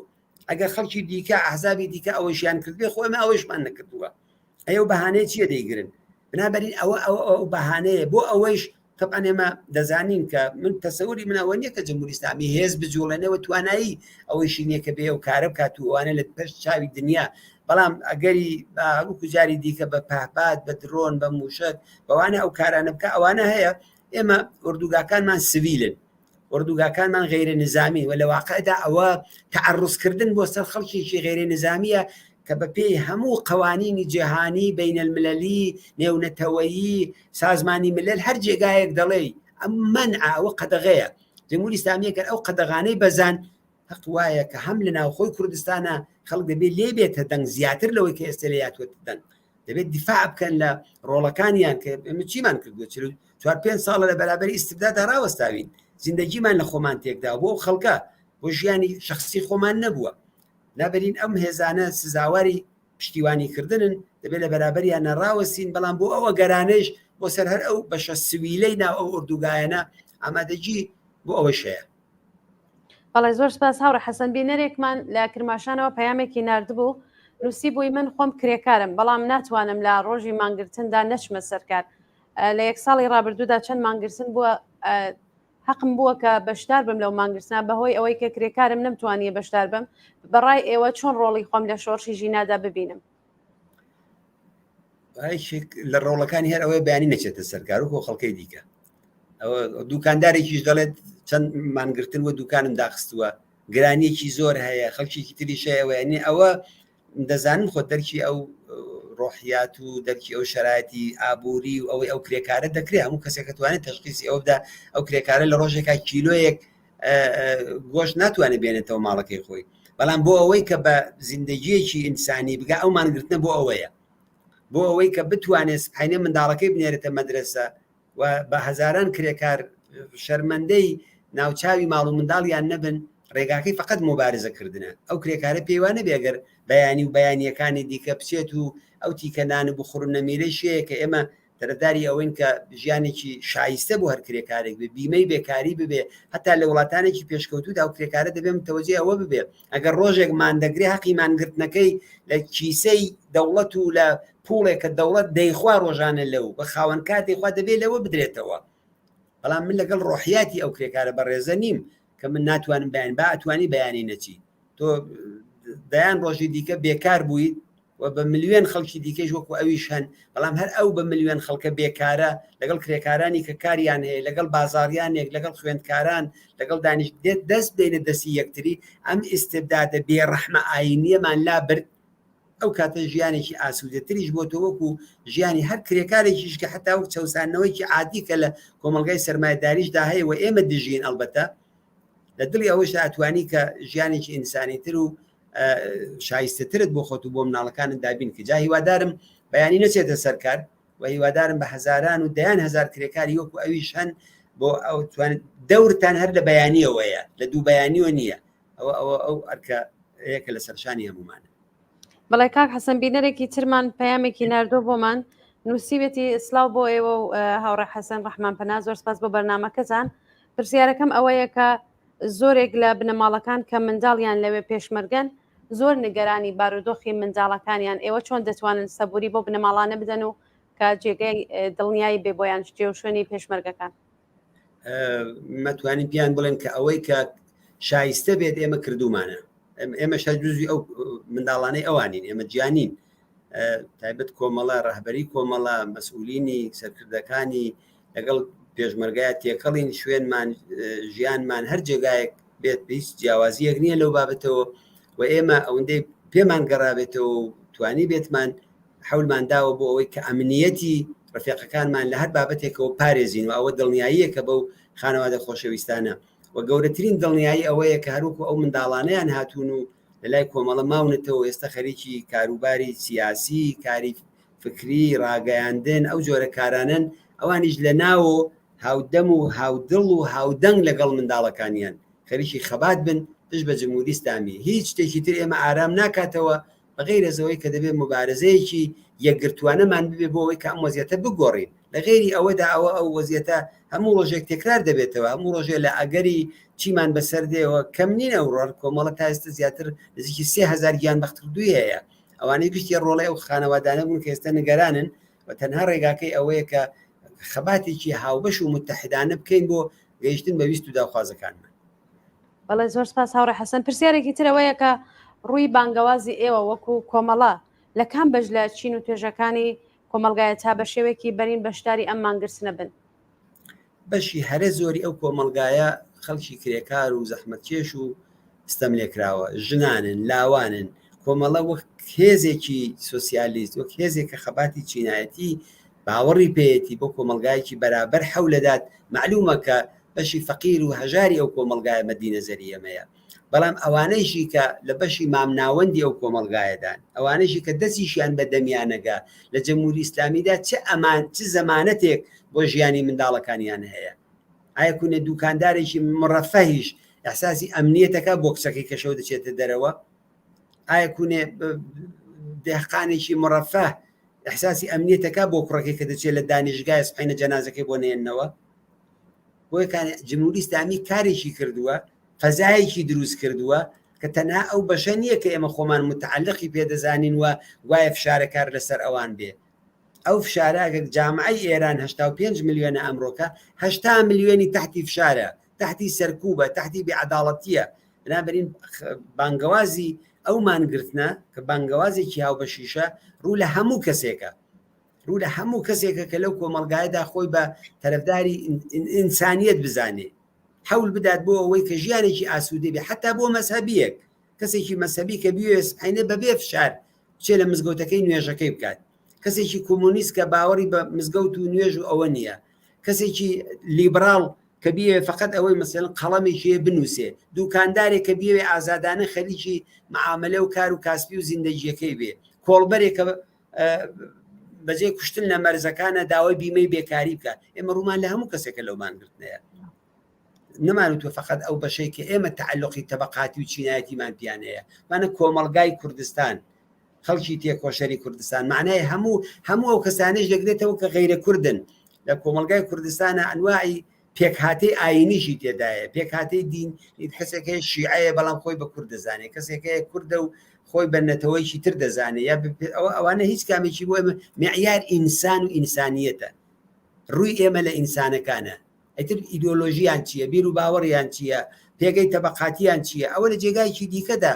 معنە و مەفهوم پەیدا دەکات. لە بەرنامەی ئێمە داهاتووە، بەڵام بۆ ئەممان گرتنە، بۆ ئەم خەباتی هاوبەشەمان ئێمە ڕوومان لە هەموو کۆمەلگای کوردستانە و داوایشمان لە هەموو کەسێکە لەو مانگرتنەدا بەشداری بکە و فقط بەشێکە لە دژی ڕادەوەستێ جمهوری ئیسلامی و بەکرێ گیراوەکانێتی کۆمەڵی خۆفرۆش و کەسانی چاوچنۆک و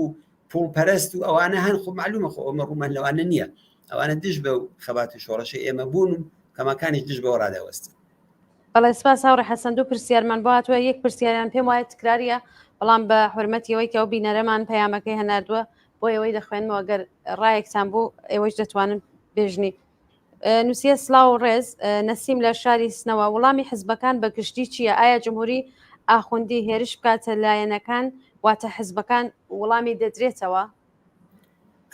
ئەگەر مەبەست وەڵامی چەکداریە لەو شوێنانەدا، خۆ معلومە خۆ لە شوێنێکا کە تۆ هەیت و دیفاع لە خۆت دەکەی، ئێمە حەقی دیفاعی مەشروعمان وتووە لە هەمیشە و دایم هەمانە، بەڵام مەگەر مەبەست ئەوەیە مەسەلەن هێزەکان بێنە ئەو دیو سنوورەکانەوە خەباتی چەکداری هەموو لایەنەکان لەسەرەوە تەوافقیان هەیە کە ئەو کارە هەر لە دڵی شۆڕشی ژینایشان نەکرا. جمهوری ئیسلامی زۆر حەولیدا کە ئەو کارە بکە، فەزا میلیتاری بکە،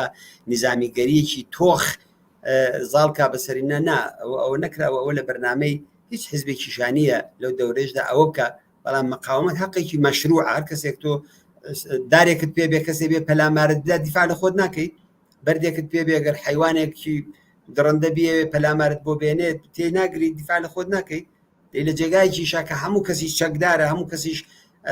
چەکیشی پێ لەو منتەقانێشدا، دیفاع و چەکەت بۆ چییە؟ بۆ ئەگە پەلامارن نەدەن، چەکی ئێمە بۆ تەعەڕوز نییە. لە منتەقەیەکا دەژین کە لە شوانێکەوە لە مەلایەکەوە لە خوێندکارێکەوە لە هەتا ڕۆژنامە نووسێک و من دەیان ڕۆژنامە نووسی ئاشنا و فێق مەرنە وڵاتەیە هەیە هەموو چێکیان پێ بۆی کە خوانی پێ پارێزن ئەمنیەتی خوانی پێدابینکن بنابراین ئێمە چەکەکەمان بۆ تعڕوز نییە لەو جێگایانەی کە هەیە بۆ پاراستنە کەس لە بەرنامەیدا نییە کە ئێستا سنوورەکان ببەزێنێ بێتەوە ئەو دی و خەباتی چەکداری لە جمهوری ئیسلامی بکە بۆ معلومە وەڵام دیفاعی مەشروع شتێک کە بۆ هەموو کەسێک ئەوە سازمانی ملەلیش بەڕسمیەتی ناسیوەوە. بەڵێ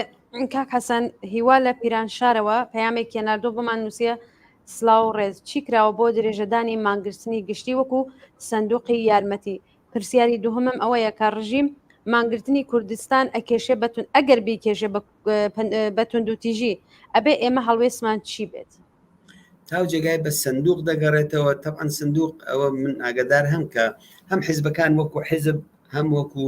کۆمەڵک تێکۆشەر لە دەرەوەی وڵات لە دڵی ئەو جنبشەدا یارمەتیکی زۆری ئەو کەسانی کە بریندار بوون خانەوادەی گیانبەخت کردووان کەسانی نیازمند بە دروست کراوە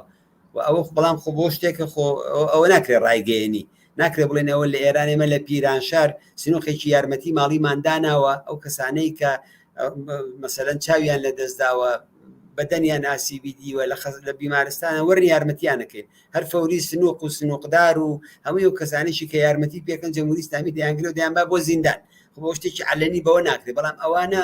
دەبێت سازمان بدرێن دەبێت کۆمەکهای ئینسانی ماڵی مادی سنووق دەوا دەرمان پزیشک بەدەیان پزیشک و دکتور و پرسنێلی خۆبەخشی دەرمانگاکان و بیمارستانەکان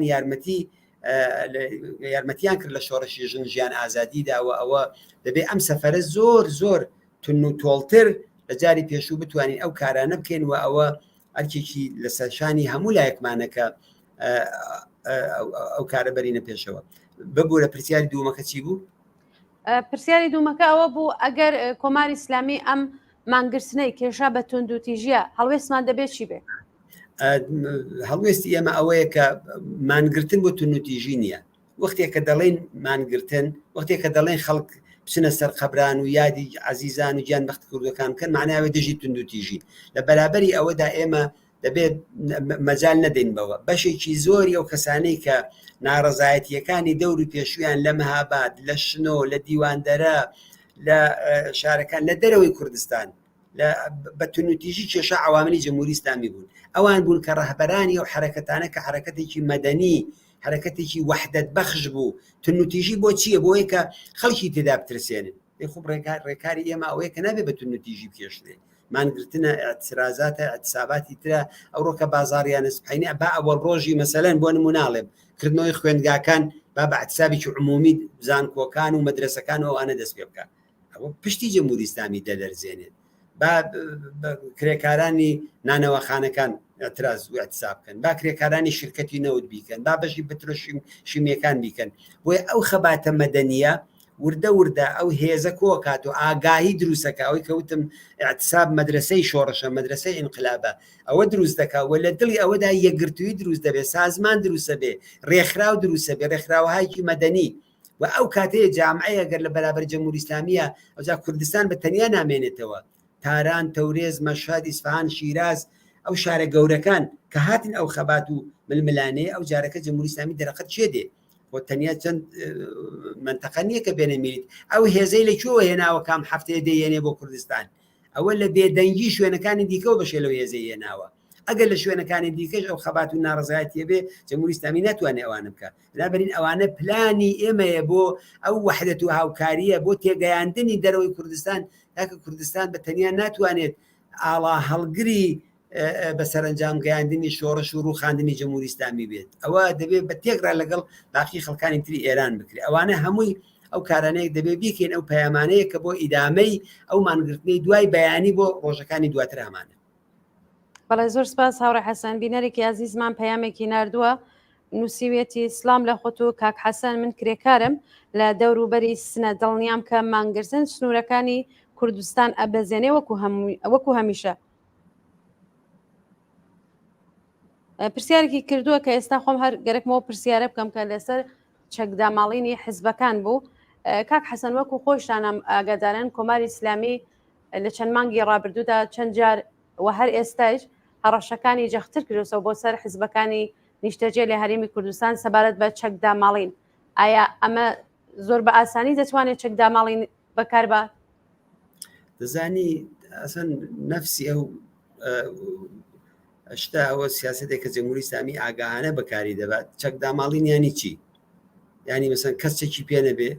جمهوری ئیسلامی نازانێ هەر ئێستا لە ناوخۆی کوردستانیشە بە دەیان هەزار کەس و زیاتر لەوە خەڵکی شەکیان لە ماڵەکانیان هەیە کاکە تا ئیستبداد ببێت تا دیکتاتۆری ببێت تا سەرڕۆیی ببێت چەکەیە ئەوە غەیرە ممکنە ئەو تەنیا تایبەتی ئێرە نییە مەگەر لە فلستین نییە مەگەر لە ئەفغانستان لە وەختی خۆی لە بەرابەری ئەو دەوڵەتی کە لەسەر کارە بوو دواتر ئێستای تاڵەبان لە عەلەی ئەلقاعیدە نییە مەگەر لە عێراقا کەس هەیە چێکی پێ نەبێ مەگەر لە لوبنان نییە مەگەر لە عەرەبستانی سعودیە کە بە کانگای ئیسلامەوەی کام وڵاتی ئیستبدادی هەیە چەکی تێدا نەبێت و خەباتی چەکداریش حتا بە نهێنی یا بە عەلەنی تێدا نەبێت. بنابەرین مەسەلا ئەوەیە لە حیزبە سیاسیەکان ئەگەر قسە لەسەر ئەوە حیزبەکان خۆیان حیزبێک خۆی توانێ ئاگانە بڕیار بدە بڵێ من چەک دانێم خەباتی چەکداری ناکەم خۆ بوون هەر لەناو ئێمەشا کەسانێک بوون کە ئەو بڕیارەیاندا لەناو حسابی دیکەشا بوون ئەو بڕیارەیاندا بەڵام ئەوەی کە حیزبێک چەکەکەی بەکار نەهێنێ ئەو مۆزوعێکی دیکە ئەو چەکداماڵین نییە. کۆنگرەی ملی ئەفریقا ئەو دەورانەی کە نیلسۆن ماندێلا دوایی بوو بە سەرۆک کۆمار 28 ساڵ لە زیندانی ئاپارتایدی سپیەکان نبوو 28 ساڵ بەڵام کۆنگرەی ملی ئەفریقا چەکی پێبوو لە دەرەوە بوون چەکی شیاندانە نابوو شوێنەکانیشیان بوو لەژێر تحتی مراقبەت و ئەوەی شوێن دیکەشدا بوون ئەوە معنای چەکداماڵی نییە تەنانەت ئەو حیزبێک کە بڵێ باوەڕم پێێتی من باوەڕم بە خەباتی چەکداری هەیە لە دژی جمهوری ئیسلامی لە دەرەوەی هەر جێگایکی تریش بێ معناوێت کە چەکی پێ معناوێ باوەڕی بە خەباتی چەکداری بۆ ڕووخاندنی جمهوری ئیسلامی هەیە ئەو چەکدانان نییە.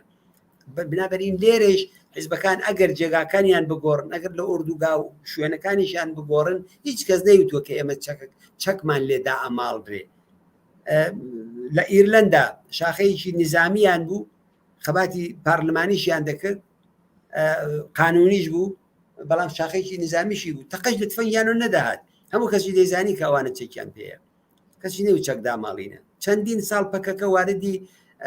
مذاکرە بوون لەگەڵ تورکیە وتیان مذاکراکەین بۆ چەکیاندانەنا چەکیاندانە ماڵی مناڵم ئێستا مذاکرە شتێکی وانە لەگەڵ جمهوری ئیسلامیە. بنابەرین نەفسی ئەو پرسیارە لە جێگای خۆی نییە ئەو ئەحزابەی کە تا ئێستا چەکیان پێەیە نەیانوتوێ ئێمە چەک لە چەکدا ئەماڵڕێن و نەژرا تەسلیمی ئەو سیاستا بین. پێشێ لەو ڕێگایانەی ئەوەی لە ناوخۆی وڵات ممکنە خەباتی چەکداری کەسانێکین بیکەن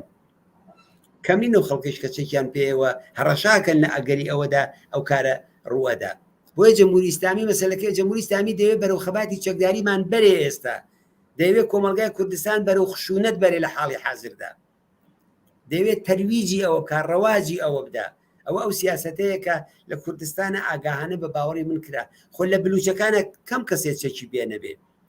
بەڵام ئەوەی کە ئەوڕۆکە لەوێ دەنگدانەوەی هەیە و ڕنگدانەوەی هەیە ئەو خەباتە مەدەنیەیە کە دەکرێت بەشێکی ئەوەیە کە لە نوێژی جمعەکان دەچنە لەوێ و دێنە دەرەوە تەزاوراتانە دەکەن کەس بتوێتی خەڵکی بلوچستان لە چەکدا ماڵڕێن. بنابەرین نەفسی وتنەکەی بەو شێوەیە لە جێگای خۆی نییە. مزافەنەوەی کەوتم هیچ کام لە حیزبەکان لە ئەگە تەواوی خەڵکی کوردستانی عێراق لە چەکدا ماڵدران ئەگەر کەس چەکی پێنە بۆ مەلایەک دەچێت لە پێش نوێژی نوێژ دەکات دەمانچەکە لەبەر کەلەکەیەتی نگەرانە. ئەوە چۆن شتی ئاوە ممکنە مامۆستایەک لەناو ماشێنەکەی دەمانچەی تێدایە سەوزی فرۆشێک لە دوکانەکەی خۆیدا ئەسلحەی هەیە چەک لە کێدا ئاماڵی ئێمە بەشێکی لەو جامعەیە داین ئەوەی تر لە دەرەوەی باوەڕی بە خەباتی چەکداری هەیە بەڵام چەکی پێنیە لە ئەوروپایشە بەڵام باوەڕی پێێتی دەلیلەکەیشی چییە؟ دەلیلەکەی ئەوەی ئەگەر ئێمە مەجای مبارزەیەکی مەدەنیمان لەو کۆمەڵگایدا ببوایە کە ئێمە مبارزەی مەدەنیمان کرد 50 جمهوری ئیسلامی بە زۆر واداری کردین بە شەڕ بڕیاری جیهادمان لە دژدرا دەبوو ئاڵای سپیمان هەڵکردایەت ئێستاش هەڵی ناکەین و ئاڵا سپیە. نابرین ئەوەیە نەفسی خودی چەک هەڵگرتن و چەکدانەنان و تەسلیم نەبوون بەو سیاسە ینی مقاومەتکردن جاو مقاومەتە ئەشکالی جۆراجۆری هەیە شکڵێکیشی هەرو شکڵی خەباتەیە کە لە بەرابەریان نە بە شێوەی چەکداریش ڕاوەستاوی. بەڵێ زۆر سپاس هاوڕە حەسەن. ئێمە لێرە مەجبورین بەهۆیەوەی کە و پرسیارانەی کە بینەرانی ئازیزمان بە هەموو سەختیەک دەینێنن بۆمان لە بینەرانمانی بکەین ئێستا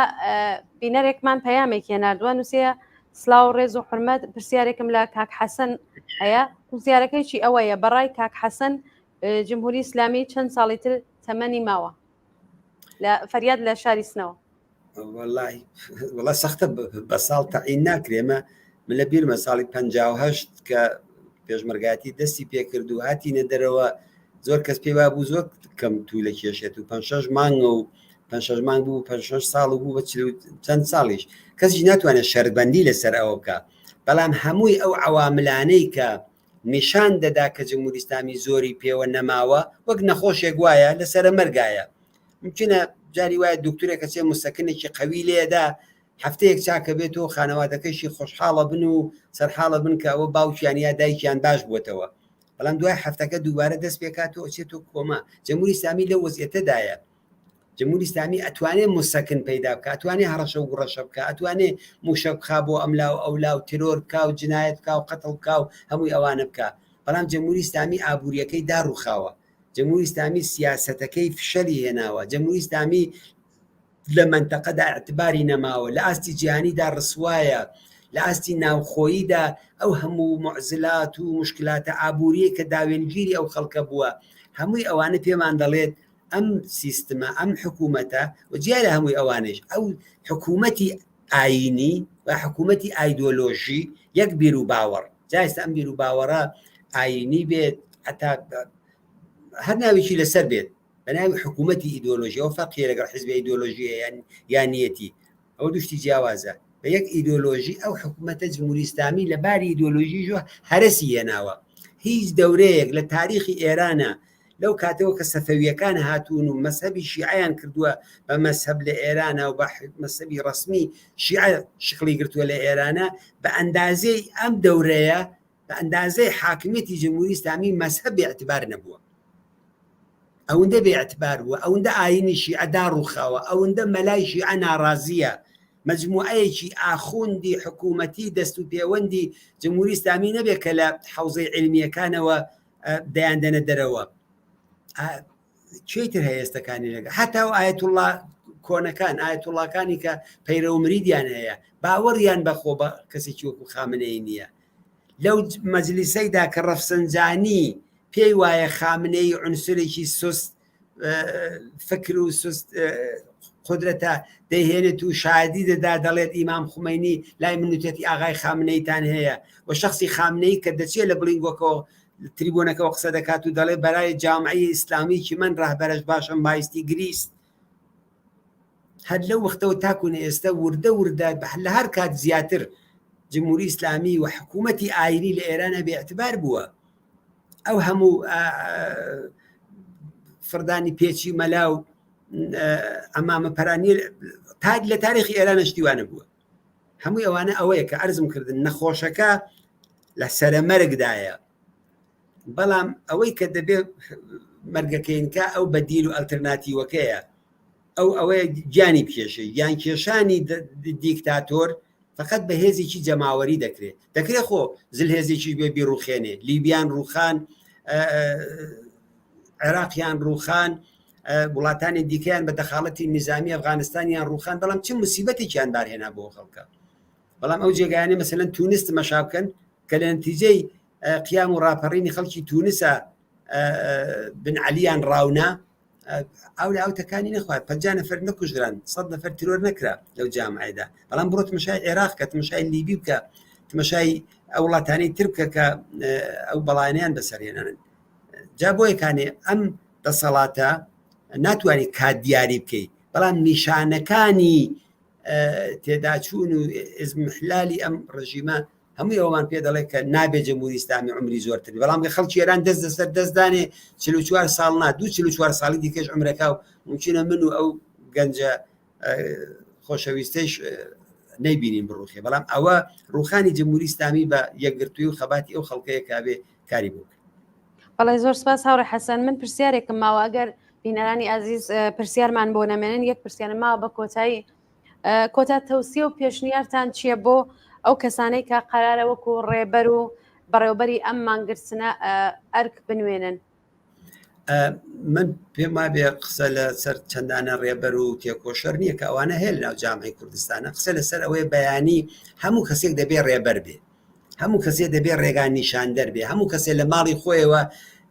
ژنەکە بە پیاوەکە بڵێ، پیاوەکە بە ژنەکەی بڵێ، منداڵەکان بە دایک و بابیان بڵێن، ئەم دوکاندار بەوەی هاوسەکەی بڵێ گەر دوکانەکەی کردبووە بە تەلەفۆن بە SMS بە هەر شتێکە بۆیان دەکرێت خەڵکی لێ ئاگادارکن. بەیانی مانگرتنە، بەیانی کۆمەلگای کوردستان تەحتیلە، بەیانی ئێمە دەڵێ ژینە کچی گشتمان بوو، گیان بەختکردوەکانی بۆکان، سنە، مەهاباد، جوانڕۆ، دیواندەرە، شارەکانی دیکەی دەروی کوردستان ڕۆڵەی هەمومان بوون. بۆی کانی هەموو کەس ڕێبەرە بەیانی، هەموو کەس ڕێگان نیشاندەر و هەموو کەس سازماندەرە. ئەوە بێجگەلەوە ئەو کەسانەی کە ڕەهبەری عەمەلین ئەوانە ئەرکەکانی خۆیان باشە زانن. هەر لەو ماوەیەدا جمهوری ئیسلامی بە خەیاڵی خۆی بە دەیان و سەدان کەسی لەوانە بان کردووە. ئەگەر کۆمەڵگای کوردستان ئەوەندە ڕێبەری هەیە کە ئەگەر هەموو حیزبەکانیش هەر ئەو 6 حیزبە بە هەمویان تێدا بچن لێرە لە باشووری کوردستان ئەوەندە ڕێبەر هەیە لە عەرزی چەند ڕۆژا جێگای هەمووی ئەوانش دەگرێتەوە. بۆیە کانی لەو بابەت و پێما بێت کەممان نییە، کەمودێکمان نابێت، بەڵکو ئەوەیە کە بتوانی لەم ڕۆژەدا هەر کەسێ بە ئەرکی خۆی هەڵسێ لە گوڵێک کە دەبێنە سەر خەبران دایدێنێ لە جێگایەکە ئەگەر تێکۆشەرێک هەستە کارۆکو لە گیانبەختکردنەکەی ژینادا فعالێکی کرێکاری هەستەکە دەبێت هەڵسێ بچێتە سەر چوارپایە قسە دەکات و شعار دەدا، کێشێکی تر لە بەرابەر مەلاکەدا ڕادەوەستێت و پێی دەڵێ دینەکەی ئێوە وای لێکردین. ئەوانە کێن؟ ئەوانە بە هەزاران کەسیان لە ناو جامعەدا هەیە. بۆی کانی من پێما بێ ئێمە پێویست ناکە لێرە بڵێن ئەوان چون بەڕاستی خۆیان ئەرکی خۆیان باشە زانن. من دەڵم خۆیان پارێزن. خۆ پارێزن معنای محافزەکاری نییە، معنای احتیاط بۆ ئیدامەی خەباتە. خۆت پارێزە کە دۆژمنەکەت زەربەت لێنەدا بتوانی لە جێگای خۆیدا زەربەی کاری بۆشێنی. ئەوەیە تەوسیەکەی من و پێشنیادەکەی منوە دەبێت ئەو کەسانەی کە دەرکەوتون لە بەرچاون دەبێت ئاگامان لیان بێ ئەوانە ئاوڕۆشنکەرەوەن. ئەوە ئەرکی سەرشانی هەمووی ئەو خەڵکە تێکۆشەرەیشە کە لەو خەباتی بەیانی و دوڕۆژ ئێمە فقط بەیانی نییە، مانگرتن تەنیا بۆ بەیانی نییە، ئەم مانگرتنە بۆ ستارتی هەڵسانەوەی دووبارەی شۆڕشی ژن ژیان ئازادی و هیوادارم هەروکو ئەو کرێکارە بەڕێزەیش وتبووی کە ئەمەە من دڵنیام لەوەی کە تەنیا لە کوردستانە لە دەرەوەی کوردستانیش دەبێ، هیوادارم منیش لەگەڵ ئەو هیوای ئەو بم و هیوادارم کەوابێت و ئەو لێکدانەوەی ئەو کە لە ناوەیە واقعی بێەوە خەڵکی خارجی کوردستانیش بە دەنگمانەوە بێن واگەر ئەوەمان کرد ئێمە سبحەینێ نەتیجەکەی دەبینینەوە لە شەقامەکانە لە ناو جەماوەری خەڵکە لە وەحشەتێکا کە جمهوری ئیسلامی زۆرتر دەیکا و لە داڕمانی زیاتری هێزەکانی جمهوری ئیسلامی بە شدت نیگەرانە لەو کەسانی کە بە دەوروبەریەوەن جیا لە فەرماندەکانی و مزدورانێکە ئەو بە پوڵ و پارەوە بەڕێوەچن زۆر نیگەرانە لەوەی کە ئەو هێزەی کە بە دەوروێتی ئەوانە چی زیاتر پشتی تێبکەن و هێزهای مسلحی بە دەورۆنەمێنە جمهوری ئیسلامی هیچی نییە، هیچ شتێکی نییە، نە بیر و باوەڕەکەی ئەمڕۆکە ئەتیباری ماوە، نە پوڵەکەی ئەرزشی ماوە، نە حاکمیەتەکەی ئەوەندە خاوێن بەڕێوە بردووە. ئەو هەموو ئاغازادە و دز و تاڵان چییە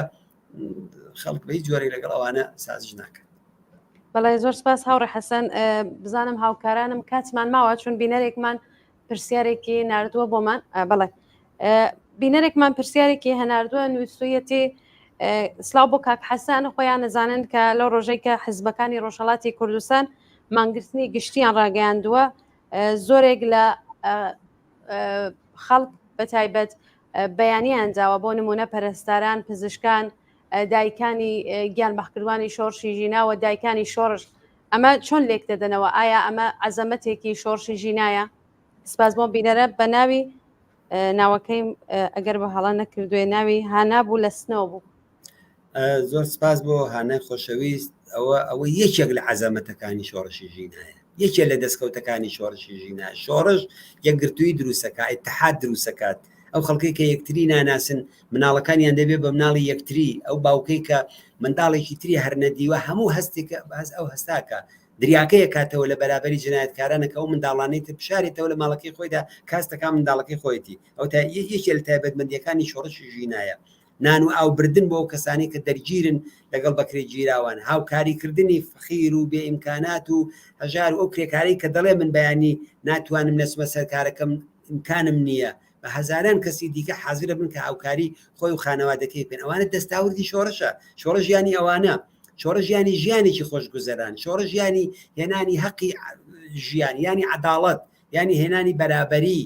ینی نەهێشتنی ئەو ستەم و نەعەداڵەتی و چەوسانەوەیە ینی ئەوەی کەسێک احتیاجی بەنان بوو پێویست ناکە حتمما دەبێ بچێت بلاڵێتەوە بچێ بێ بە مزدور بچێ چەک و چۆڵ و نازانم هاوکاری جمهوری ئیسلامی و کێو بەکرێ گیراوەکانی بکە بۆ ژیانی بەڕێ بکە بەڵێ ئەوانەی ئەوەی لە دەستکەوتەکانێتی وە مش ئەو تلایانم دیوە و بەڕێزە ڕاست دەکات و دەبوو جوابیان بدەین دەبێت جوابی و بانگەوازانە بدەینەوە کەم نەبوون ئەو پەرستارە خۆشەویستانەی کە لە جەرەیانی شۆڕشی ژیان ئازادیدا گیانیان بەخت کرد فداکاریان کرد لە ماڵەکانە بەبێ خەستەخانەکان ئەو دوکتور و پەرستارانەی کە یارمەتی بریندارەکانی ئێمەیاندا یارمەتی بریندارەکانی ئێمە مەزوم ئەو شۆڕشی ژیان ئازادیەیە یارمەتی ئەو بریندارانەیاندا و خزمەتیان کرد و گیانی نەک تەنیا سەدان هەزاران کەسیان نیشاندا زۆر کەس دەوانە ناوەکانیان هەیە لە ناو جامعەیەدا ڕۆژی خۆی ئەوانە گشتیان قارەمانن هەمووی تێکۆشەرانی شۆڕشی ژیان ئازادی قارەمان جا بۆیکانی ئەوە یەکێ لەو دەستکەوتانەیە دەبێت بە نرخەوە بیپارێزین ئێمە ئەرزشی بۆ دانین و هیوادارین هەر کامێکشمان لە جێگای خۆمانەوە بۆ بەدیهێنانی ئەو بانگەوازانە ئەو ئیتلاعیانە ئەو خەباتانە تێبکۆشین و دڵنیام لەوەی کە نەتیجێ باشی لێوەرەگرین. بەڵێ هاوڕێ حەسەن زۆر سپاس بۆ ئامادەبوونت لە بەرنامەی ڕاستەوخۆی ئەمڕۆماندا. سپاسیش بۆ ئێوە سپاس بۆ بینەرانتان بە هیوای ئەوەی کە سۆزی شەو خەبەری سەرکەوتنی گەورە بڵاوکەینەوە خەبەری دڵخۆشکەر بڵاوکەینەوە لاپەڕەیەکی زێڕینی تر لە مێژووی خەڵکی کوردستانە سبحەینێ وەرەق لێ بدەین و ئەوە بانگەوازی کۆمەڵەیە بۆ خەڵکە خۆیان دەزانن کە معمولەن ڕۆژ شرایطە سەختەکانە هەمیشە کۆمەڵە شتی باشی بە خەڵکی کوردستان وتووە ومێدەوارین کە سبحەینێش بچێتە سەر ئەو تاریخە وەرەقێکی تر بە وەرەقە زیێڕینەکانی زوتنەوەی شۆڕش گێڕانە و شۆڕشی ژیان ئازادی زیادکەین و سپاس بۆ ئێوە هاوکارانیشتە. بەڵێ جارێکی تر سپاس بۆ هاوڕێ حەسەنی ڕەحمانپەنا ئەندامی کمیتەی ناوەندی کۆمەڵە کە لە بەرنامەی ڕاستەوخۆمان بەشدار بوو. ئازیزان ئاگادارتان دەکەمەوە کە بەیانی کە 25 خەرمانانە و مانگرتنی گشتی لە کوردستان و هەواڵەکانی هەر ڕاستەوخۆ لە تەلەڤیزیۆنی کۆمەڵە لەوانەیە سەر لە بەیانی کاتژمێرەکەی تا ئێستا ڕانەگەیەندراوە بەڵام دواتر ئاگادارتانەکەینەوە کە بەرنامەی ڕاستەوخۆمان بەردەوام دەبێت. سپاس بۆ ئێوەی خۆشەویست کە تا ئێستا لەگەڵمان بوون بە ژیانێکی خۆش و کامرانیتان بۆ ئاواتەخواز ماڵەوە.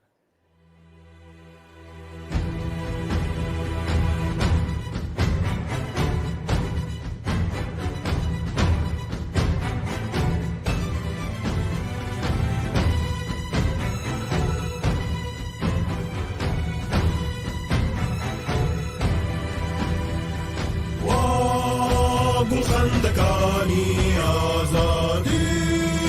ڕژان لەسەر ڕێگای شادی ژیناکان سەر پۆشە سووتێنن شێوا وەقاڵای بێدادی ژینا مۆڵەی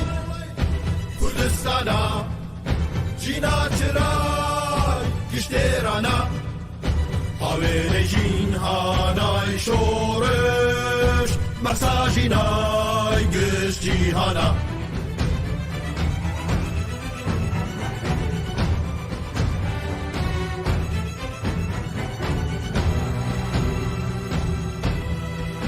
دیسان شەقام خۆشەوە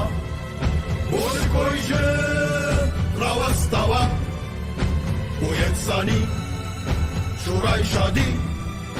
تا سەرکەوتن هاین بە پاوە ژینا ڕۆڵەی کوردستانە ژینا چرای گشتێرانە هاوێنەی ژینهانای شۆڕش مەساژینای گشتجیهانە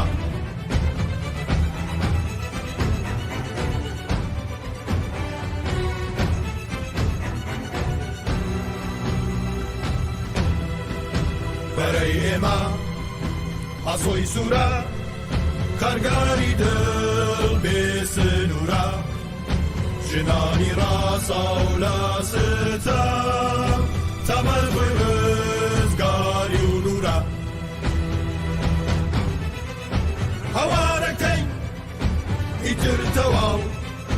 مەرگ و نەمان بۆ نەزمی باو بژی ژینا بژی مەسا بژی ئەسانی ژن و پیاو ژینا ڕۆڵەی کوردستانە ژینا چرای گشتێرانە ئاوێنەی ژین هانای شۆڕش مەساژینای گر